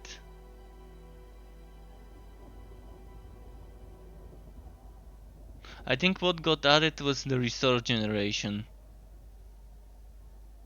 So I'm gonna roll the dice on this one and try to add percent or resistance score. I'm gonna try it.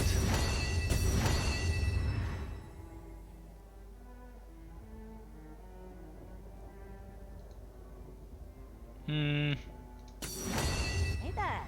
Got some stuff that's not really serving a purpose. Hi, lovely to see you. Now, have you got any items you'd like to transmute? Got a map to do now. Let's quickly try to upgrade this item with a ribbon tier. What did we get? Fucking attack speed, really? I mean, it's still not that bad of an item, and if someone wants it, they can have it. So I'm gonna keep it. It's gonna be a shame if I get rid of it and don't keep it. But I'm gonna get another item to craft, or maybe let's save up some more affinity before trying another craft. On this one I'm gonna use a regular ribbon tier. Maybe I can get a flat resistance on it. Rage and willpower cost not so bad.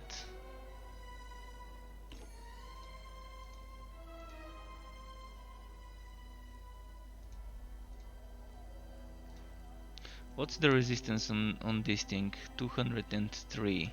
This one 233. 209, 187. Those can be upgraded, but this one is level 121 item. So it's not really even as good as it can get.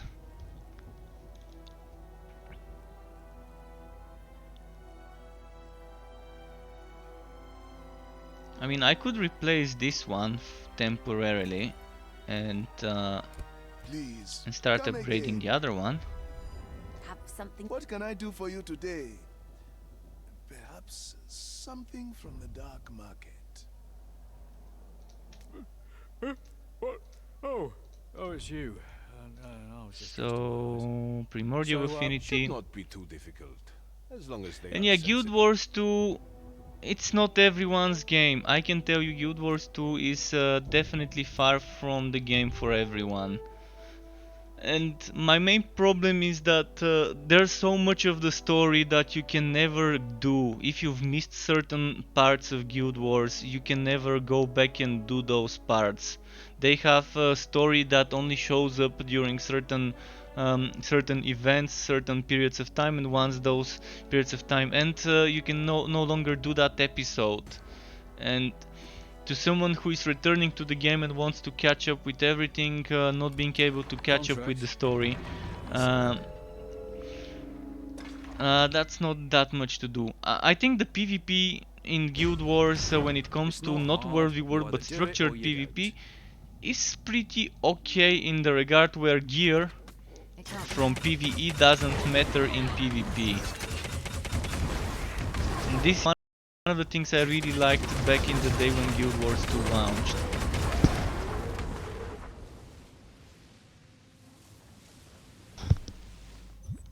But the World v World is a fucking Zerg fest, and there's no way of fixing the Zerg fest.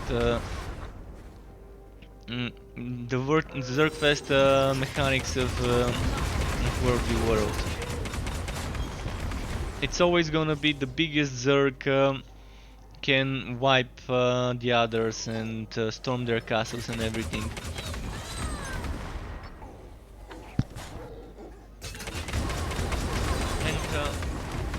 And Marwon, when it comes to performance in the game, oh, first unique of the day, Seal of the Arbiter.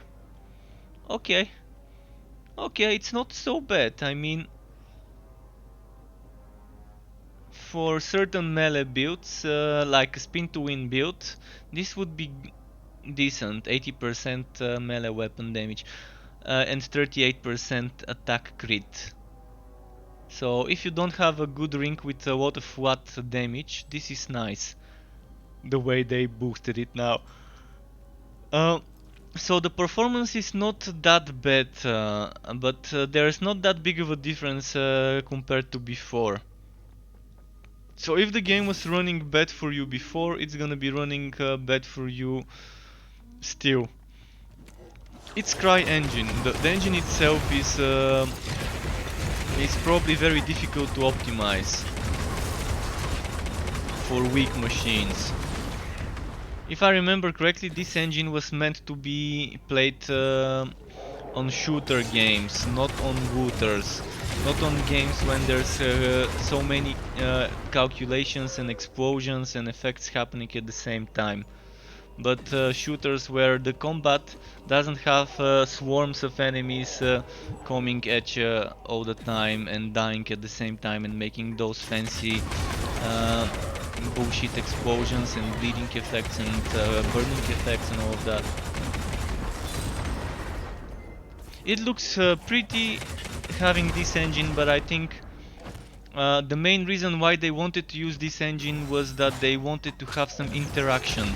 For example, back in the early alpha days, you could have an enemy in the water and you can hit that enemy with lightning spell and it would take extra damage because of conductivity and it standing in the water.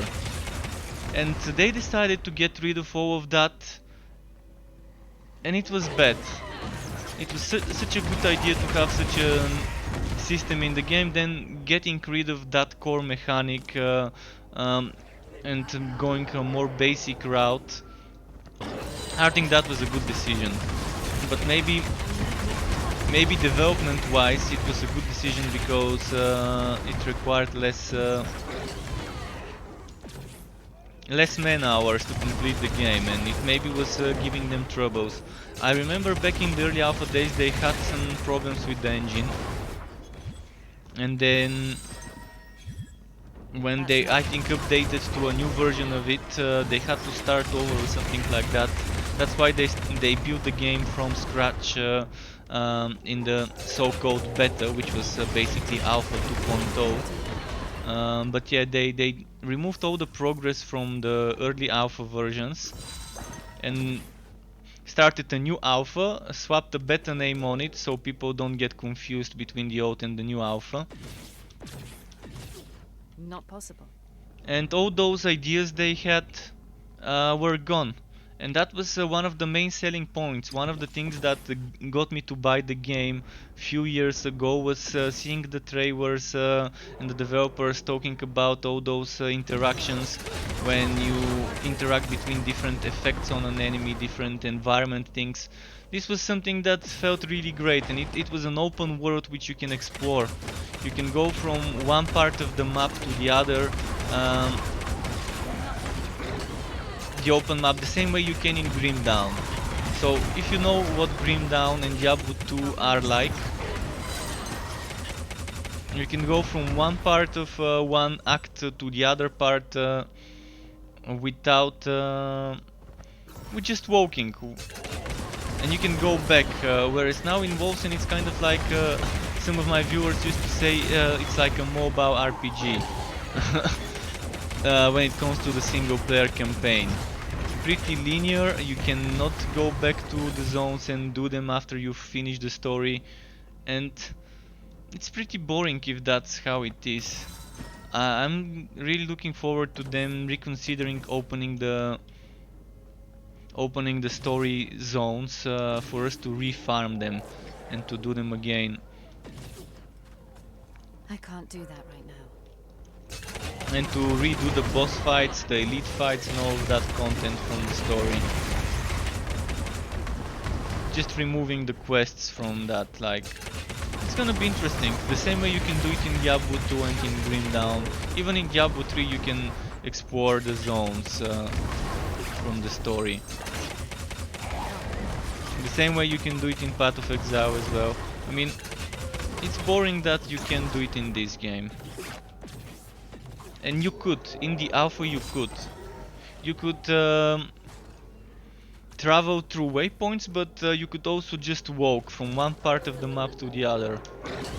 But back then it was just Act 1, of course.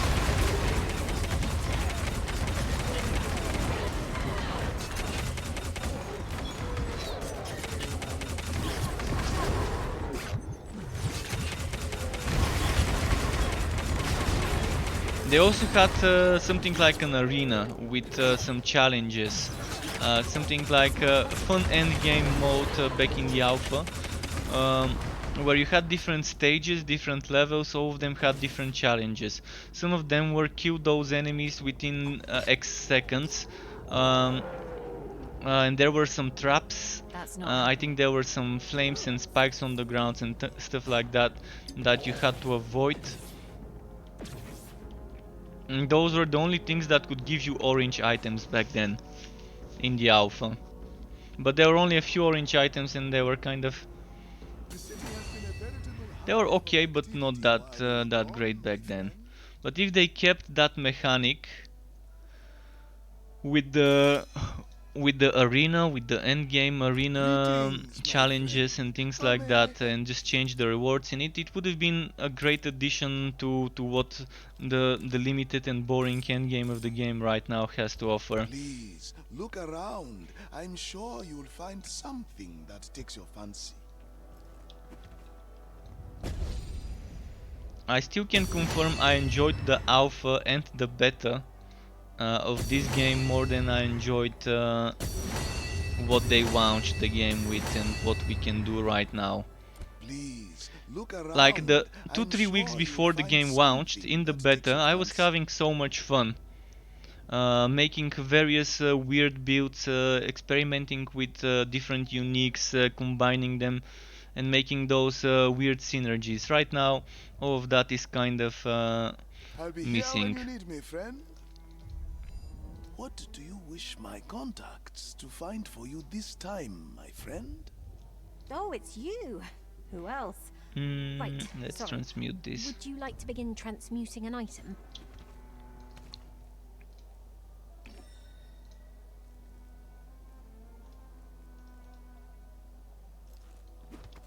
I need some primordial affinity right now. Sorry, mate. Greetings, my lady. Kind of wasted There are a lot caravans standing lately. by. Oh, Give the word, and I'll prepare a 1080? Really? 1080? Welcome. I just need Don't mind 20 the mess. primordial affinity. Okay, let's get 20 primordial affinity. Oh, it's you, my lady. There are plenty of missions prepared. Just give the And order. 3760. I'm not gonna get that much. There? Well, alright. At least it'll be fairly easy for them. Come back soon. I'll be here as always. So check the difference now between old arbiter and the new arbiter. Let's take this thing and just compare it. More melee damage by like 20%, a little, actually not little, 50% more ferocity roughly. The attack speed minus thankfully remain the same. And the crit damage probably goes to 40. Actually the crit damage is the same.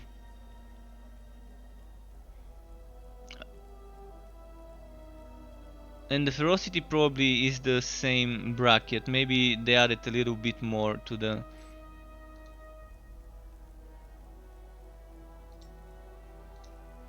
I want to compare like this. So the only thing I think they boosted was slightly more ferocity and a bit more melee weapon damage, and that's kind of it. So right now I don't need this one. I'm gonna keep those two. This one I can keep it right now if I've got room, but it's gonna get sold eventually.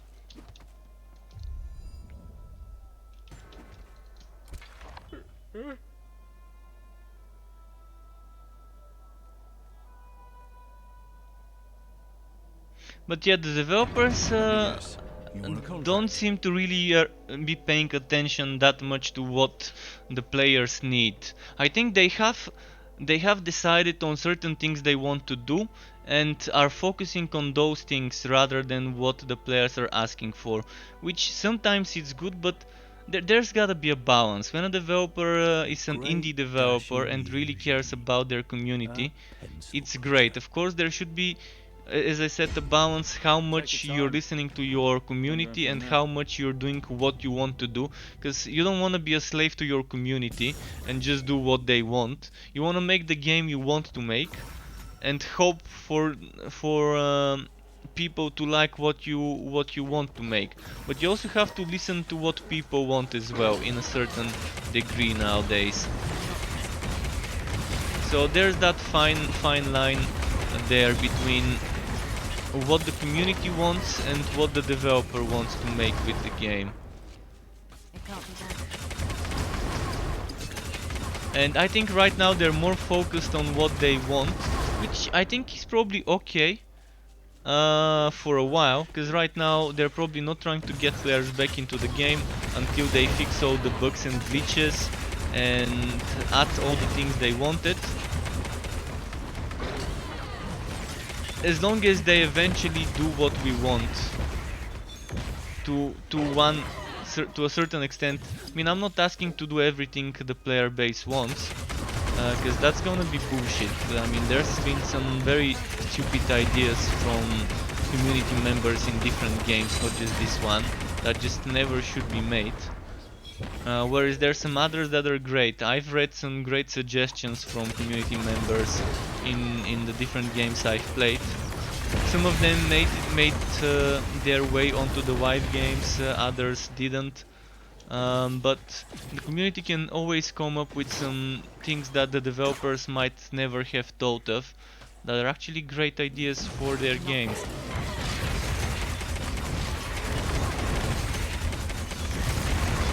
And I can tell you, when it comes to quality of life and improving the game, the community probably can give better ideas than the developers, because they most likely spend more hours playing the game. If they're some of the veteran players.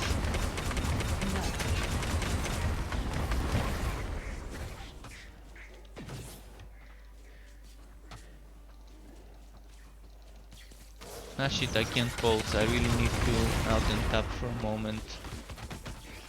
Don't die, don't die. Okay, I didn't die.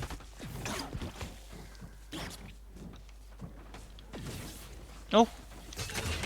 The Zeitgeist. Let's see what she can sell me. Glad I saved some money. Seven Sister Pact, really? I mean, I'm gonna buy it because it's a new tier unique, but still. She's just been giving me shit items. And this is something we never asked for, this fucking nerf. Of only selling one unique item rather than two. The cabal of illumination awaits my report. One thing that the developers have been consistent in this game is removing the sources of fun to the player base. They've been very consistent in regards to removing things in the game that were sources of fun and making the game more and more grindy to gear up. They've been making it harder and harder and harder to get geared up with the items you want. I know they're doing that to remove exploits that people were using and glitches, but not everyone was fucking using the exploit to camp that fucking NPC. for items. It was super nice when the game launched, and every time I see this NPC seeing 2 unique items. And when I have bad luck with item drops from enemies and I don't get uniques, finding this NPC used to be, oh yeah, finally I can try and get that unique item I'm missing. And now only seeing 1 unique item in this NPC feels bad. Not only should there be more than 1, but they should have actually added 3 items instead of going down to 1. They did the exact opposite they should have been doing with this NPC. Instead of going down to just 1 item that you can buy, they should have gone up to 3 items from 2. They're just making the game less fun to play. More grindy, more zombifying.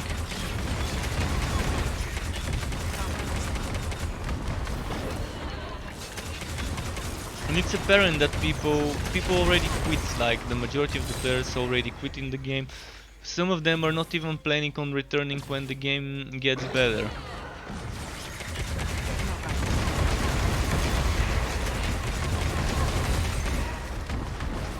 I'm still checking after every update, even if it's just a few hours after every update. I'm checking to see what has changed, if there's something major, if there isn't anything really important. Right now the only important things that have changed were those upgraded uniques that you can find. And that's kind of the major stuff for the past 3 updates.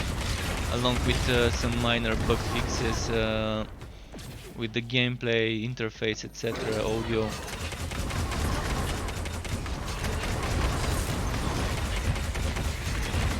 It might not seem like much, but it takes a lot of time to do what they did those 3 weeks, I guess, and to test it and so on. So for a small team, this is still good pacing. It's good pacing in regards to fixing stuff, but that shouldn't have even needed fixing. The game should have launched with those tiers of uniques.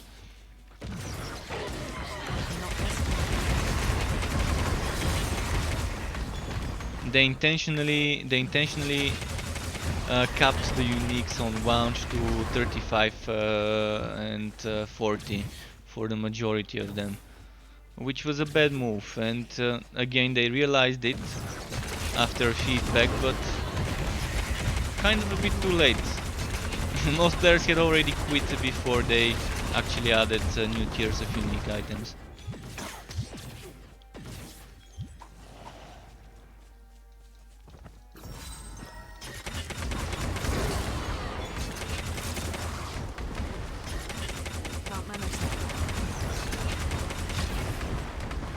See where the boss is.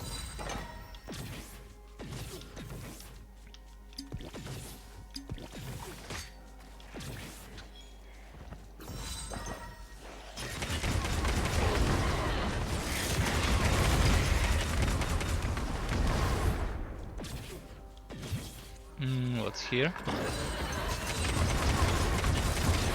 But again, I'm gonna keep saying it for the next 3 weeks. For the next 3 weeks I'm gonna keep reminding people that Minecraft Dungeons is launching on the 26th of May. So if you're looking for an ARPG hack and slash to play, maybe you might wanna go on YouTube, type Minecraft Dungeons and watch some of the beta footage that people have been streaming and uploading to determine whether it seems like something you might enjoy playing yourself. It's definitely not everyone's cup of tea. If you don't like how Minecraft looks, you're not gonna like how Minecraft Dungeons look.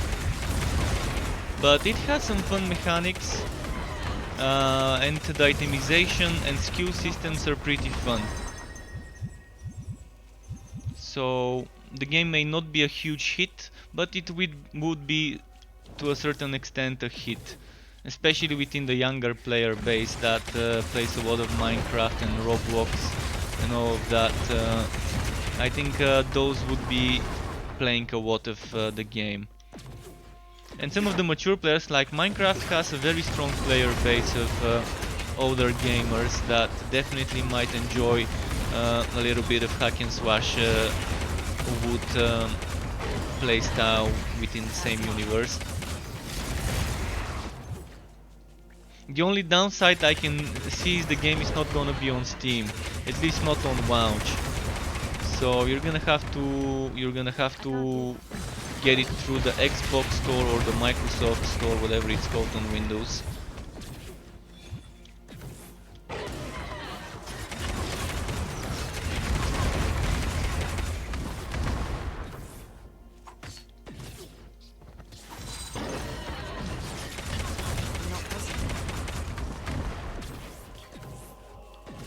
But this is where I will be in 3 weeks from now, in that universe, trying to grind my way in the voxel world. By the way, Minecraft is getting ray tracing. I think it already got it. So if you're using ray tracing video cards, I'm not sure whether it works for the AMD ones, but I'm pretty sure Nvidia cards now support ray tracing in Minecraft. I'm pretty sure the ray tracing AMD cards also should be able to use the ray tracing in Minecraft. I've only played a little bit of Minecraft and not on the official game, and it definitely is not my kind of game, that whole stuff. I've played Trove as well, but the Dungeons installment probably would be right up my alley.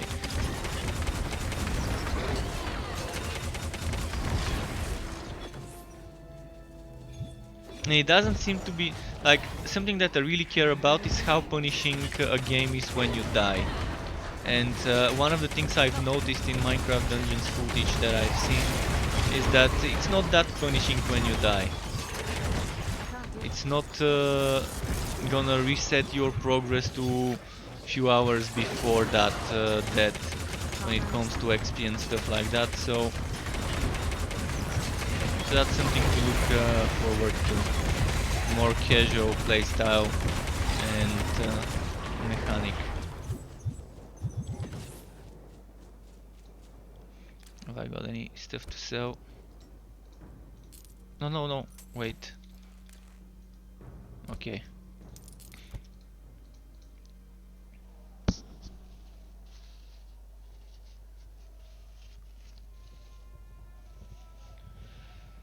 What's the time? 11:23. I'm gonna probably try and get at least one more unique. Hopefully I can get at least one more unique by the end of my stream. But we've got like no more than an hour. I could probably... Depends. Let's say if I get a unique before an hour from now, I'm gonna stop early. If I don't, I'm gonna go until the usual time I stop streaming. Just to make it 3 unique drops for good luck. Actually, I think I've only gotten 1 unique drop and the other 2 I bought from the shop. So maybe if I get 2 unique drops as drops, not from the NPC, it would be nice.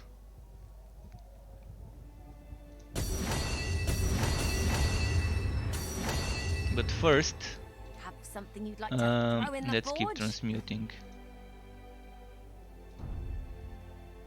I need some welcome. affinity. There are a number of affinity. missions being considered. Take a look when you're ready. You are welcome. Are you looking for me? Oh, of course you are. Boom. Got plenty of expeditions to choose from. So this one was upgraded, and I can replace this. I was temporarily wearing the other one.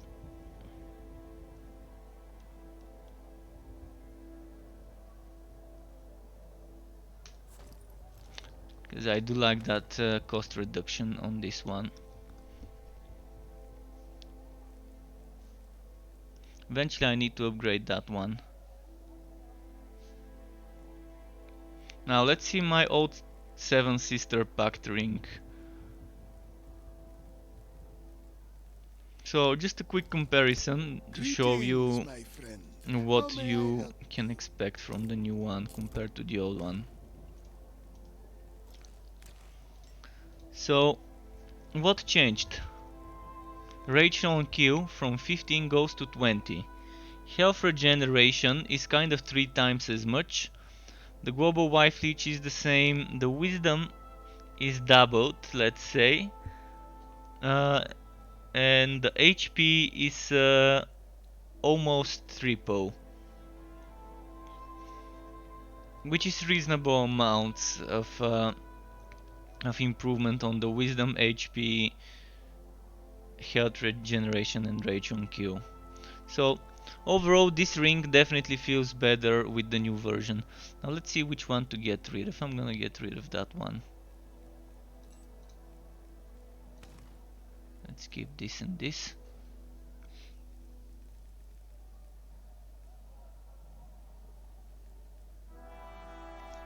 I really want a build with those two items. I just need a high level version of the Frostweave.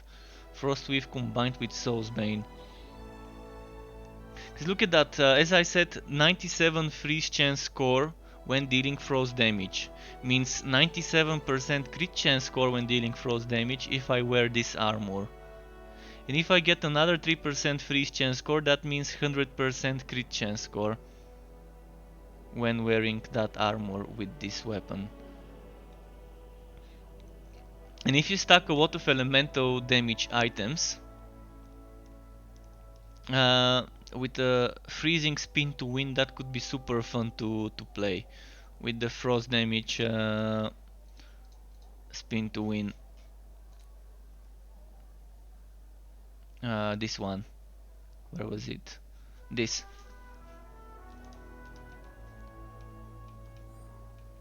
And let me just check what you said, GR Assassin. Do you think it's possible to craft a gun with Warpath, Wife Leech, crit damage, material damages? Well, what do you mean Warpath, Wife Leech? Do you mean a gun that gives you Warpath? A gun that gives you this skill. It's possible to get that skill on a pistol. Then you say Wife Leech and crit damage and material damage. It's possible to get those as well. So if you have Warpath, let's look at the pistol quickly. So that's not a good pistol to look at. Let's find a non. This is my mage pistol. Let's find my non-mage. This one, my non-mage pistol. So let's say you add Warpath, and that's gonna be one of the top things. It's not gonna be messing with your damages. So you're gonna have Warpath, you're gonna have Wife Leech, and you're gonna have crit damage at the top. The top 3 stats. Then the bottom 3 stats you can have, for example, physical, material, toxic, or rent. Three of those 4 things. 3 of those 4 things if you want to go for a full material build. So it's definitely gonna be possible, but it's gonna be super difficult to get it, because right now it's completely broken. The gem crafting, it just doesn't work the way they advertised it would work before the game launched. Completely disappointed from them in this I'll regard. be here when you need me, friend. Disgustingly disappointed from them in this regard, actually, when it comes to the whole gem system.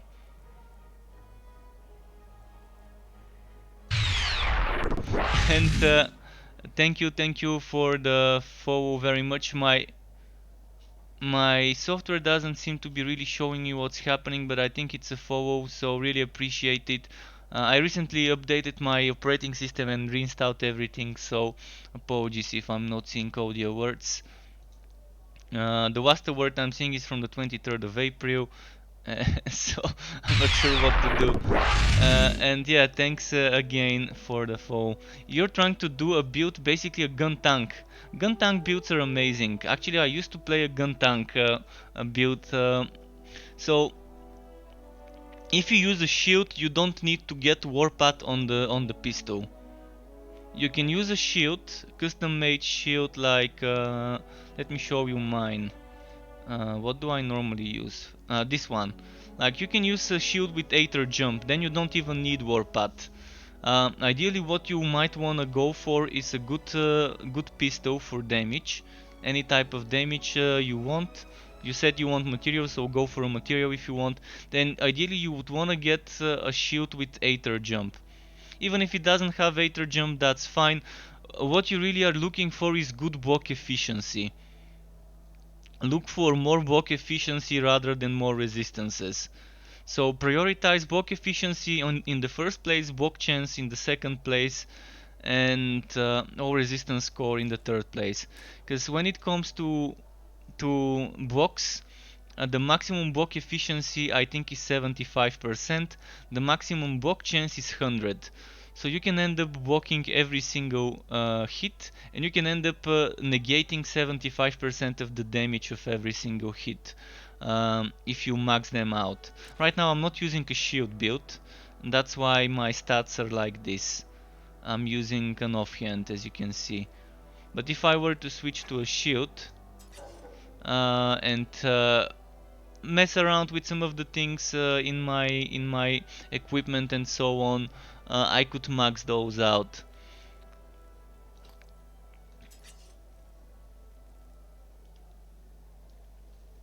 Yeah, the resists are pretty nice. I mean, you definitely need a good heavy helmet and good chest piece. Ideally you want a chest piece with more than 1000 O resistance, and for the helmet you want to get it over 500, preferably close to 600. Then if you're lucky you can get good bruiser items. This is an amazingly strong bruiser item. Gives you a good amount of HP and good resistances. And rage and willpower cost reduction. Of course, if you don't have good bruiser items, get good heavy items for the boots, legs, hands and shoulders. But you want heavy here. Those two you definitely want heavy.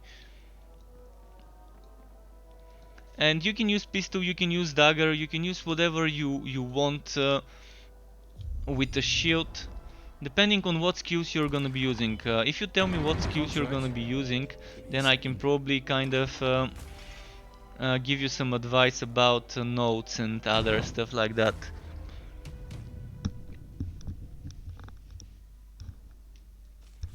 But the gun tanks are fun. Gun tanks are definitely fun. And by the way, fun fact about Warpath, it used to be the highest damage skill in the beta.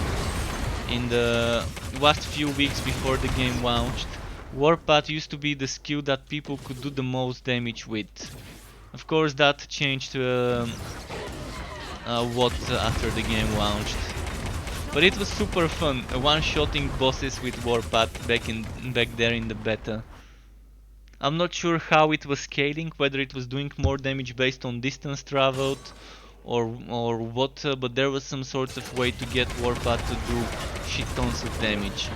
But back then the limit was level 20 on items, on player levels, on skills. So Warpath was the thing that could do like 100 and something thousand damage, which was a lot back then.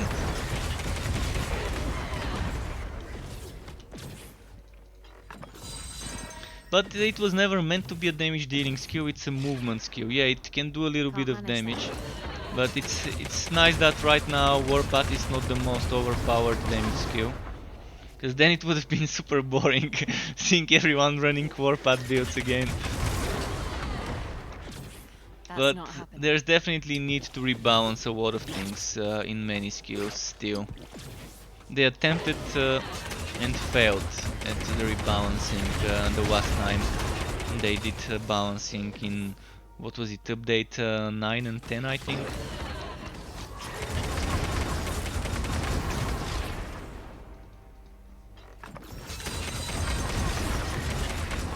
Oh, and if you want to be farming faster, you don't need to be doing 187 enemies.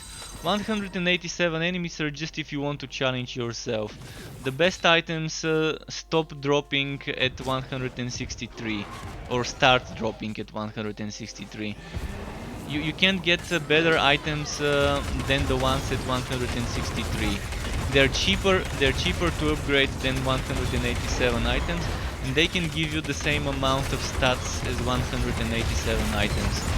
So you can run 163 maps. It's gonna be faster to complete those, easier to complete those as well, not just faster, and cheaper to upgrade, cheaper to craft, to upgrade the quality and the rarity of the items. So to a new player, this is probably a very useful piece of advice. Alright, another Seal of the Arbiter. Damn, this game is dropping a lot of accessories today. That's ring number 4 of the day. 4 out of 4 unique drops for me were accessories today. 2 were dropped and 2 were found from the NPC. So I'm not sure if that's a coincidence or there's some sort of glitch.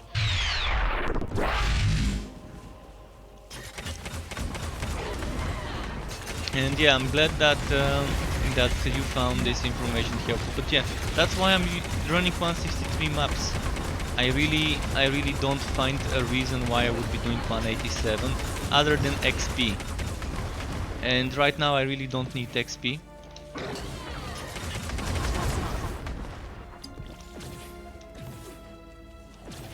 I mean, yeah, I'm not max level, but I've already given up. This game's XP rates are so bad that it makes me feel like I'm playing Korean or Chinese MMO from 2010. After level 80 it becomes unbearable for me to level up in this game. Even in Path of Exile I felt I was doing more progress after level 90. At level 97 in Path of Exile I was feeling like my level was going faster than in this game.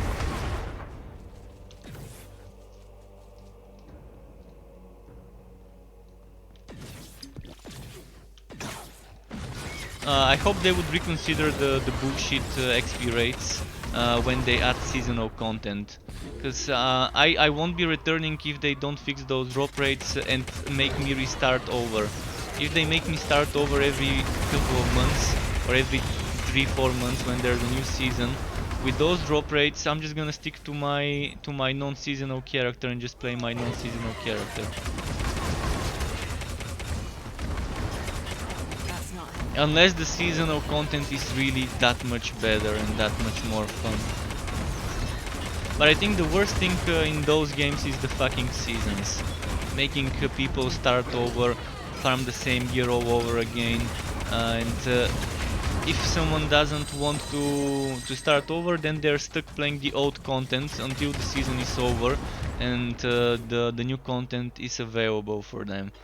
I mean, that's one of the worst things that that I don't like about Path of Exile, having to be walked out of the new content until the season ends, and not having an option to opt out of the seasonal leaderboards. I would be fine if I could opt out of the seasonal leaderboards and I can remove my XP penalty when I die. And just play for fun, not for the racing, not to compete with others. Path of Exile right now is not really good for casual players. In fact, it's probably the worst ARPG for casual players. You've got Grim Dawn, you've got Torchlight 3 coming eventually, you've got Minecraft Dungeons coming eventually, you've got Last Epoch and a bunch of others. So for casual players, I guess there's much more choices nowadays. I can't do that right now. Wolcen is fine for a casual player if you're not trying to be meta, if you're not trying to be farming the best content. There's a lot of build variety. So up to 130, 140 level enemies, most builds are viable. Even the shit crap trash tier builds are viable up to like that difficulty. But once you move on to 160, 180, etc. levels, then you can see how little variety to the builds is. Probably what you're using 6, 7, 8 different skills most of the time out of 40. And right now another thing in this game that people, new players might not notice immediately is armor, 2 out of 4 types of armor is useless in the late game. So you have sorcerer items for 4 shield, and you have rogue items for HP and 4 shield. But in the end, in the late end game, people are using heavy and bruiser items, because without all resistances you're dead. No matter how much force shield or HP, if you have 0 resistances, you're gonna get one shot. And this is a big fail on the developers' parts, because right now half of their armor systems is kind of useless. So they need to figure out a way to make force shield and HP builds that don't have any resistances in them be viable in a way. Maybe make a way to get 100% dodge chance, because even if you get hit once,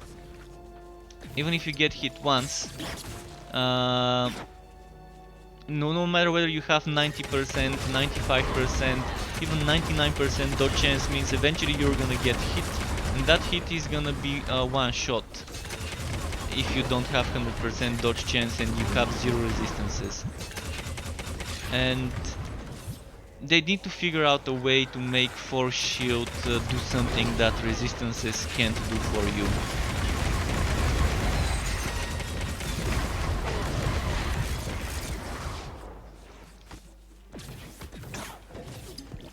Let's see what's here. So I'm gonna stream a little bit more, try and get one more unique item as a drop. So far I've got 2 drops, and two I bought from the NPC. It's not possible.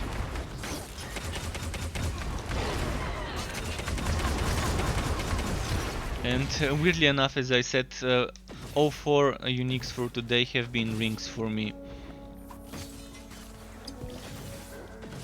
That's not happening. Which is not bad, but it's not really what I'm looking for. Even accessories would, even necklaces and belts would have been better than rings if it has to be an accessory. Right now I'm looking for armors and weapons.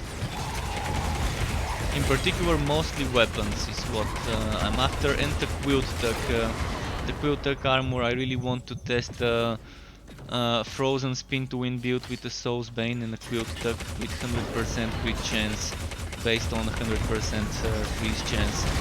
It's gonna be fun, weird build, and the freezing AoE spin to win.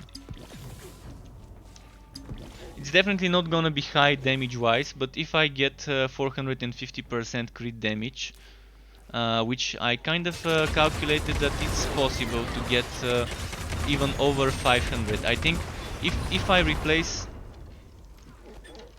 on a weapon with sockets, which the Soul's Bane isn't, and that's why I can't get 500 something.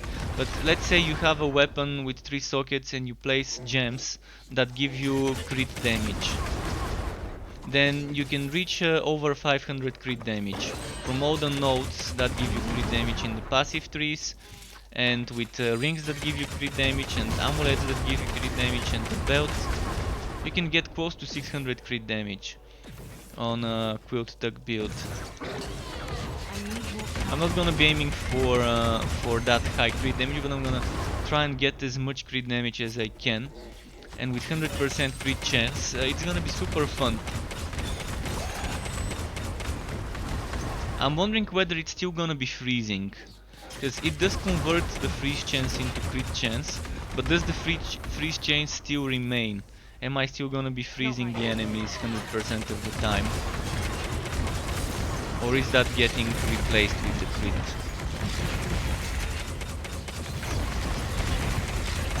And with elemental items, elemental gear, that's gonna be a fun build.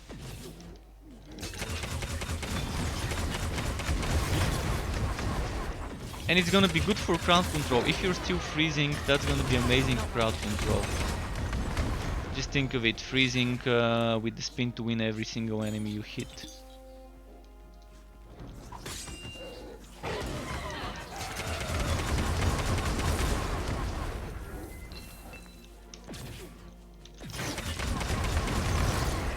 Alright, let's go find the boss fight. That's not happening.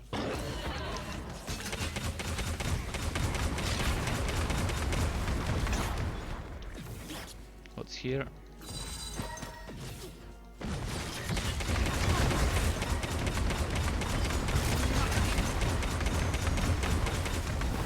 Anything I've missed here, like an NPC? Oh, chest.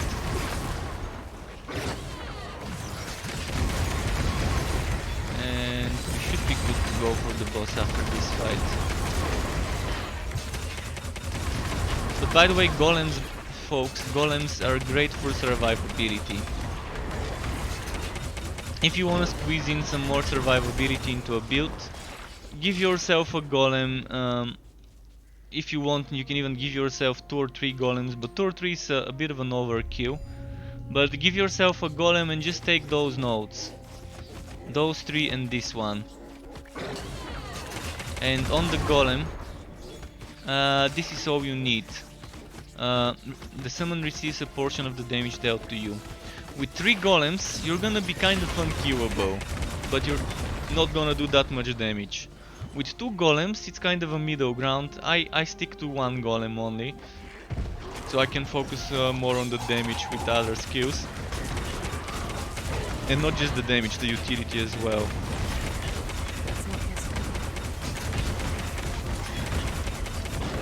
And if you don't have the trial belt and you're doing something similar like me right now, relying on explosions and stuff, you would want to be using Mark of Impurity.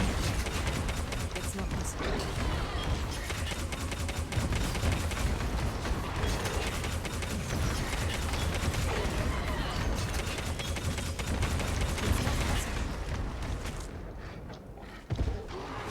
Let's see here.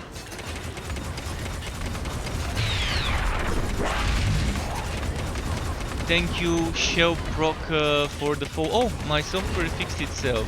Or actually, that's not my software, but thank you, Shell Proc, for the follow very much. Really appreciate it. Welcome to the Struck Club to all the new people. So, as you can see, when it's a single target, my damage is bad.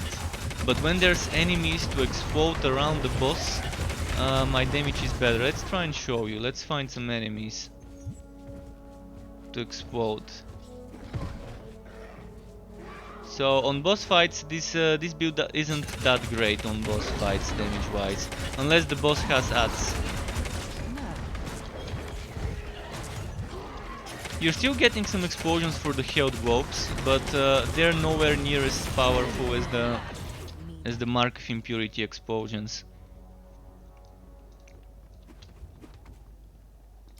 Hello there, friend. Please, browse okay. my wares. I'm gonna sell this and this. I'll be here when you need me, friend. Quickly collect the stuff. So now I've got 2 Seal of the Arbiter of level 60. Yeah, I can get rid of this one. And I can probably get rid of this one now as well.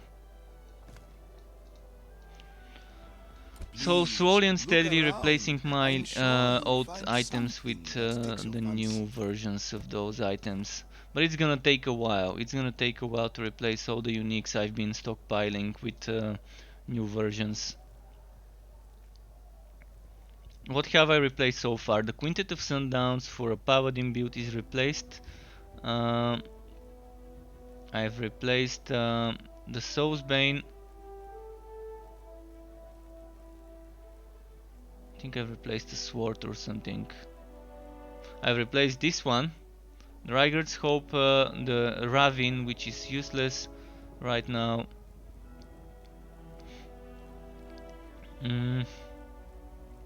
Those 2 rings. There's gotta be something else.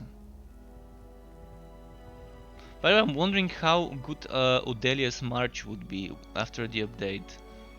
Gotta see it.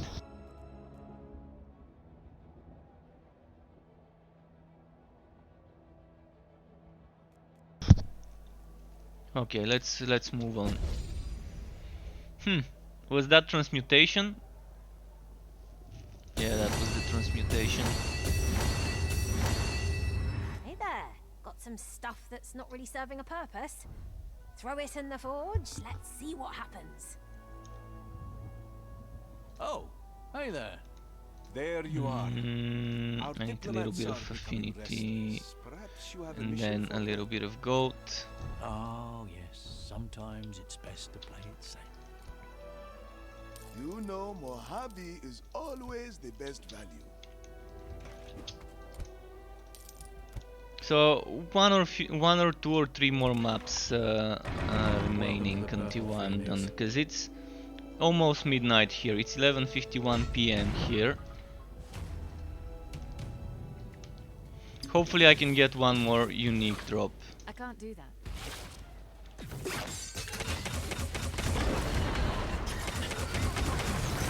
That's not possible. Should have used the chest before those. Let's group them up together. Let's do something.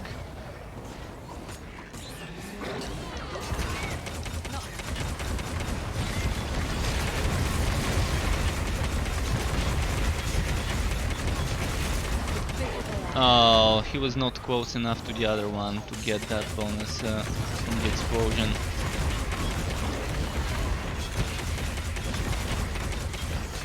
I think now they're close enough, so once the little guy dies, the big guy would get hit. Ah fuck, it bailed out.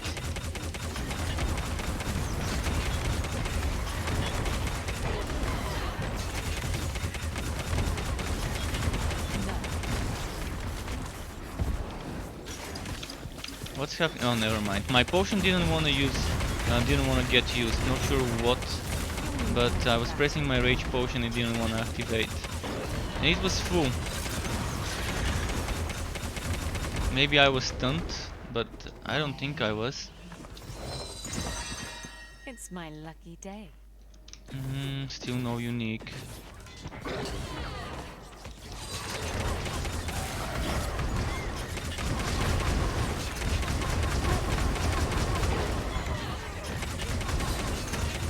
See.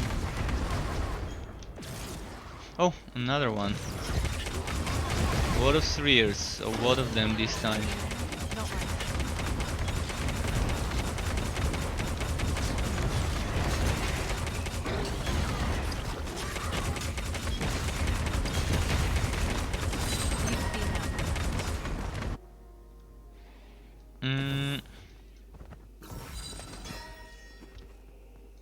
Let's see. Here. Any chests? Maybe there's a chest here. No. Corpse. It's not possible.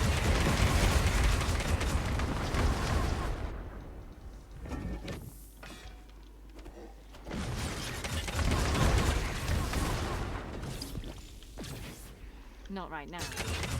Right, die.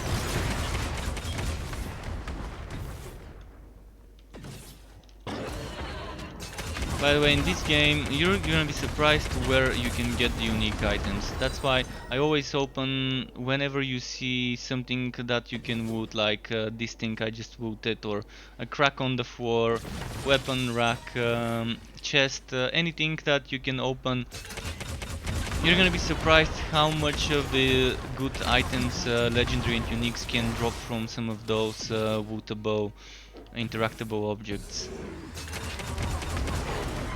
Whether this build is material or elemental, it's neither. It's a build that stacks as many of everything. It's probably tilting closer to material, but right now I'm using all sorts of damage. I'm trying to stack as many as you can see here. I'm trying to keep those elements and to get the ailments on the enemies when I kill them, to get those buffs.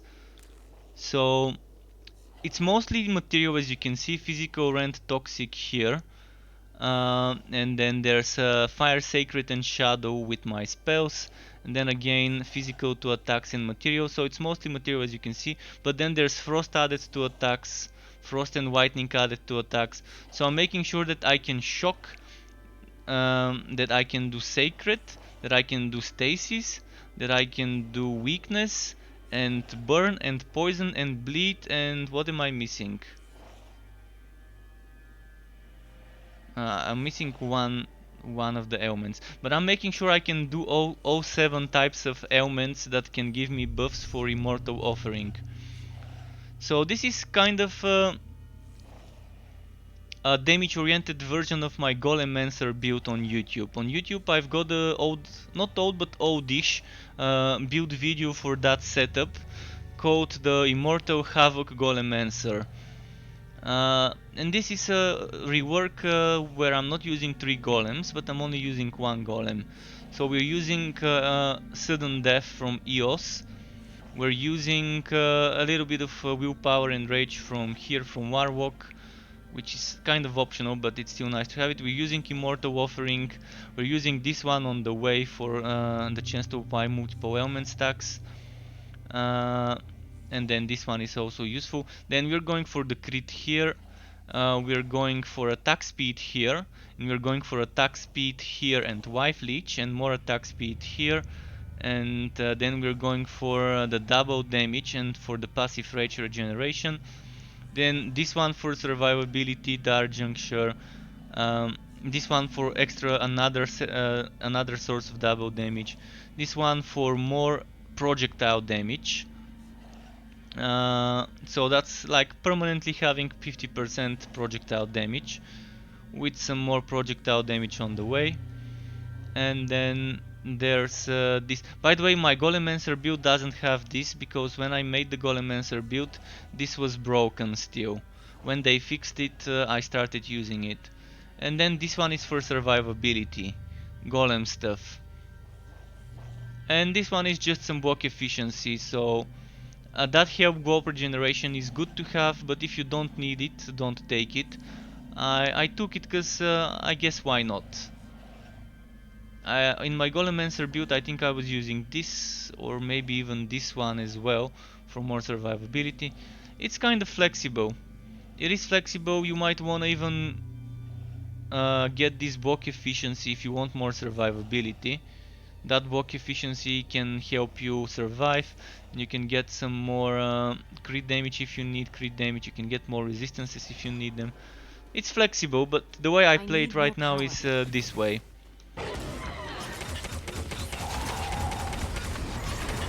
And since I'm not using a shield, I definitely think investing into a bit more block efficiency is not a bad idea. Because I may not be blocking much, but I'm still blocking. You can see block. It's still blocking. So it's nice to have that block efficiency working for me. But I've used gems for block efficiency in my gear. I've sacrificed some resistances and block chance to get more block efficiency from my gems. You can see I've got 20% block chance here. I've got block efficiency here, 2 times block efficiency, 1 times block chance. Ideally this one would have been, instead of transfer time decrease, it would have been block efficiency. But it's super expensive to keep rerolling the sockets on offhand. Super RNG, and I'm super unlucky when it comes to rerolling sockets. So I just ended up settling down to 2 times block chance. And that support socket for transfer time.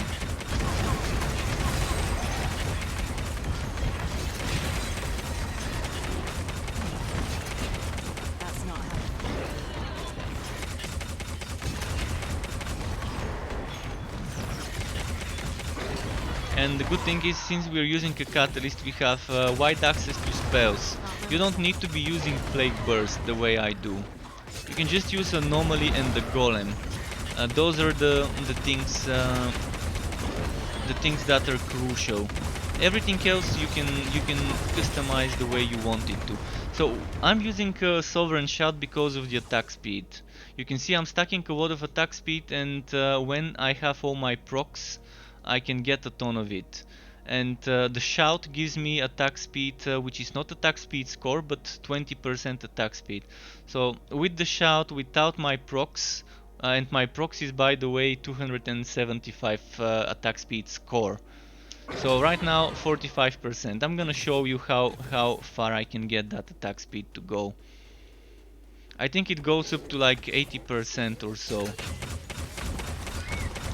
Maybe 70, maybe 70%. When everything procs. 67% just earlier. But 63 is probably what it's gonna be at most of the time right now. Which is still fine. Shoulder. And that means we're doing our Havoc Corp animation faster. And the pew pew pew is better. That's why I'm using the salvo.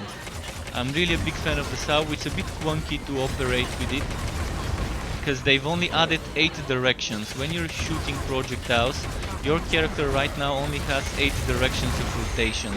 And once I click here and I move my cursor, my character doesn't rotate. So you have north, south, west, east, then northeast, northwest, southwest, southeast. 8 axis things how you can shoot, which is pretty clunky, because sometimes you might be pointing at an enemy, but your character would not be shooting right at the enemy, and you might end up missing. I wish they would change the mechanic of Havoc Corp, that as soon as I click this and I move my cursor, or maybe hold the mouse button, hold the, what's it called, left, the right click. If I hold the right click, and my character should be rotating to where I'm pointing. Now it doesn't start rotating until after it finishes shooting 5 missiles. 1, 2, 3, 4, 5. Until it starts the next one, it can't change direction. And it's also keeping you in place, so if an enemy moves away, it's kind of not for everyone.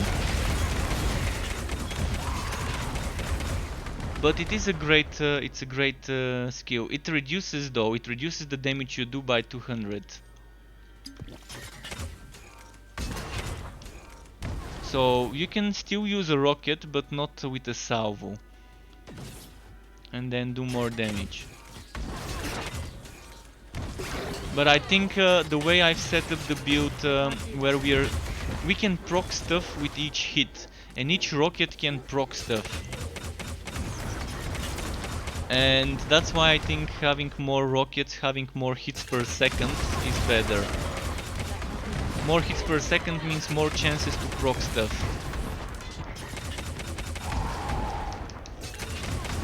More chances to apply ailments and all of that.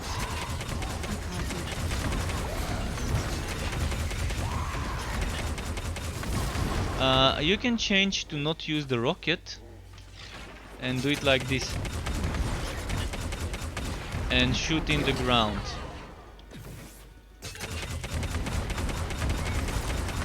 And that's still a way to play it. If you prefer that one, it's not bad. You could use it as a grenade launcher. I still prefer this one though.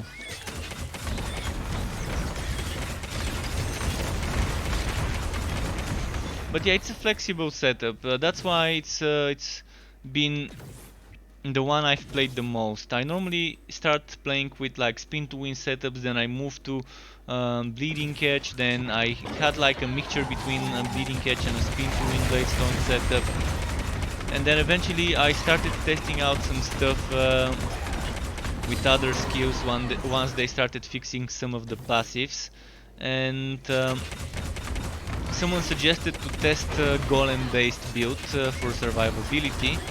And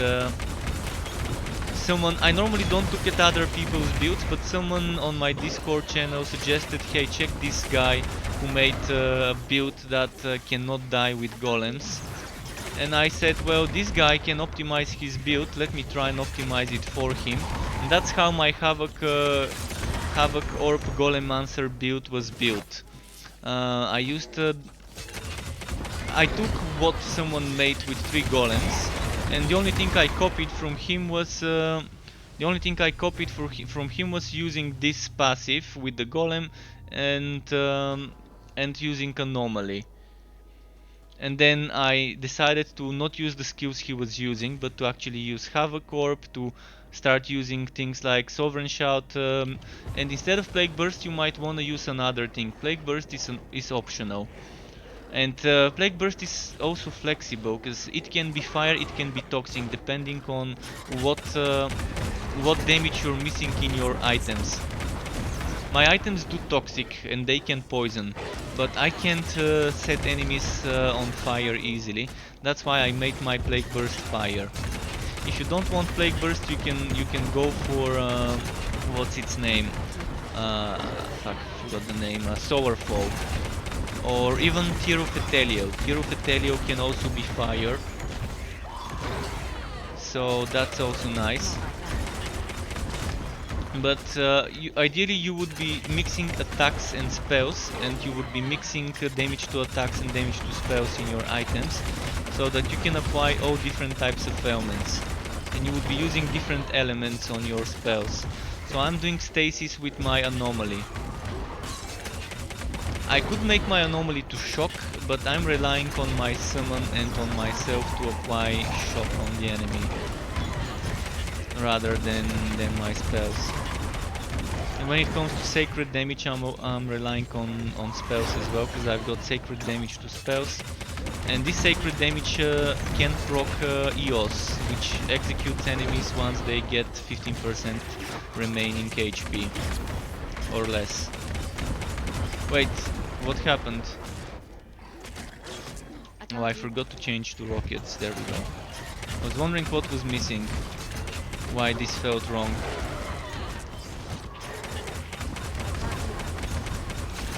But yeah, I normally try not to watch other people's builds and videos, because even unintentionally I might end up doing something like someone else. But in that specific case, someone really wanted me to check it out, how someone made summons pets useful.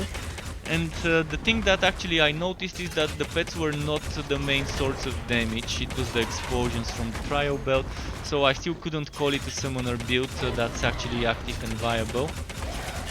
But I decided to take the idea of using the golem for survivability and to experiment, and I spent a lot of time experimenting with different combos.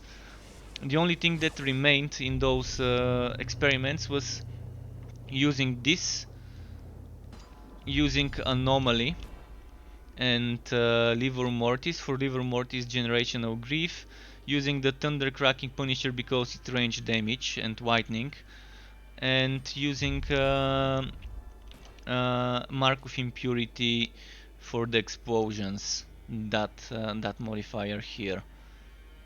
And if you don't have a trial belt, you have to use Mark of Impurity on your skill bar and apply it. So this you can change, so you don't need Sovereign Shout necessarily, you don't necessarily need Havoc Orb. You can go for example, Solar Foe. You can even use something like what's it called? Fireball, Consuming Embers, Arctic Spear, even Annihilation you can use if you want to, Tear of Ethelio, Thunderstrike, Winter's Grasp, anything you want. I think the way I've set it up is nice because there's a synergy here between Plague Burst and Anomaly. Anomaly has Health globes are put into the vortex and they explode and they deal AoE damage. Then this one, explosions have a chance to drop health globes, and then those health globes get put with the anomaly, and it's nice. It's definitely nice. Another thing you might want to experiment with is adding 1, 2, 3, 4 points here. Then you get 15 radius for picking up health globes. That means most of the times you're not gonna see the explosions, because those health globes would be healing you. So you're not gonna be doing damage with the health globes, but that means you're gonna have a lot of survivability from the health globes. That's not happening. If you have impurity on the bar it's the same as if you don't have it with the belt. So the belt applies the exact same impurity that you have here. So you do not have to have mark of impurity on your belt, on your bar. I used to team up with another streamer who ended up being so full of shit. Even my viewers kind of realized that he was full of shit. Deadpool's Army. He was a cool guy, but he was feeding me and my viewers a ton of lies, and he kept insisting that it's true. But yeah, he was saying that the mark of impurity needs to be on your skill bar to benefit from the explosions. All you need with mark of impurity is level 59 to get all the points and all the things unlocked. So after level 59 you don't even need to level it up further. It's gonna just give you a little bit more rage generation increase. If you want that rage generation increase, yeah, max it out, but if you don't want it, just level it to 59 and then remove it from your skill bar. So that was one of the things that guy was feeding me and my viewers. Then there was another thing, he was insisting that people can get XP if they stand at the entrance of the level. Let's say I get to power level someone, and he stays at the start of the map, and I'm moving far away. He was claiming the opposite of how it works. But anyways, I stopped communicating and playing with that dude. Because it was annoying. I mean, he kept arguing and so on, and I at first trusted him, but then I decided to confirm the things for myself and test it for myself, and no surprise when I realized it was kind of lies. Let me just Got quickly. everything you need? I think. Excellent. Come back soon. Yeah, that's what I wanted to check. I think that's what I wanted to check. How strong the Hakiresh Shewa R is. That's pretty strong right now for shield wise, but it's still not strong strong enough to compete with a legendary 4 shield item. This one, where is it? Shoulder, shoulder, shoulder. 4 shield, shoulder. This one, 3000 for shield, and it can be better. Because it's first of all it's 2 stars, and it's only 950 watt for shield. But still, this gives you 14% extra force shield. So this multiplies all sorts of force shield sources. It gives you transfer time. It gives you spell cost decrease, and force shield regeneration from health globes. Still though, as I said, force shield builds you would end up getting one shot if you don't have resistances. But you can do a hybrid.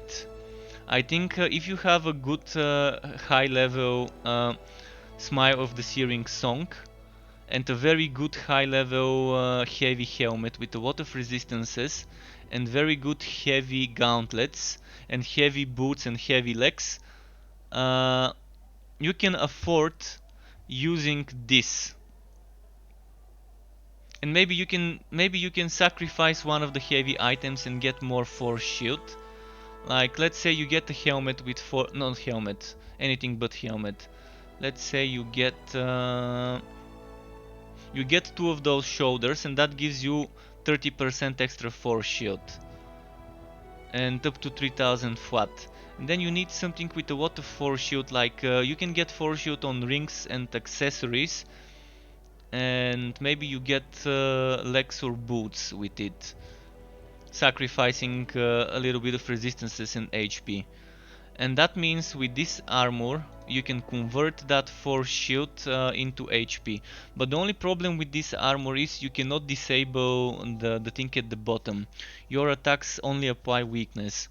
That means if you use Immortal Offering with that armor, you're losing a lot of damage.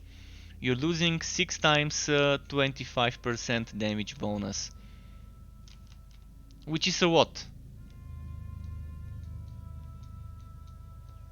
So it would work for a paladin build, but I think they should allow us to somehow disable some of those things. If we want to. Allow me to, if I want to disable my attacks only apply weakness. And only being able to inflict the weakness ailment. If I can disable those and still keep other stuff, like the converts force shield into HP, the resistances and all of that. Because I think when this is the new version of this item is probably gonna give me 600 resistance score. It's not gonna be a lot, but it's still better than what it gives me right now. So if I do get it dropped, I will test that build. I will test a build with ideally two of those, one of those, this shield probably, and a sword. Maybe I could just even ignore using that shield and just check what else I can figure out. I have a paladin build that was using this one and this shield, but was not using those shoulders. But I could get it up to 242,000 HP, and even with 242,000 HP, level 130 enemies, mind you, not 187, but level 132 enemies were able to kill me with a few shots, because I had no I resistances. can't carry that. So Aye, customer. I'm still kind of Welcome to my reluctant humble stand. when it comes to those builds. Still kind of reserved when it comes to builds like those. I'm actually gonna save this weapon. I think I got this weapon from transmutation. Amazing bolt. Toxic fire, physical, ailment, chance, elemental. Okay. Finally something good. But I think that's gonna be it for tonight for me. Well, these games are not always about all resistances. At least not in the way it is in this game. Normally in those games you have to make a balance between defenses and resistances, but in this game you have sorcerer items, you have rogue items that have zero resistances in them, and those are useless in the end game. There's no point, no reason for those items right now being in the game. Don't be shy. They just messed Hobby up. has everything They a messed up soldier needs. with the formula of this, and right now if you don't have resistances, you just can't survive, and there's no point in using force shield, full force shield build. No matter how much force shield you're leeching per second, if something is gonna one shot you, it's still gonna kill you easily, regardless of how much wife leech you've got.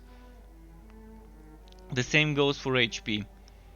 So sometimes in games like that you want resistances to be balanced. Like in Grim Dawn you want to max out your resistances as far as you can. In the Diablos you want to max out the resistances as far as you can. But in those games you don't have such a bullshit thing like armors that no one ever uses. From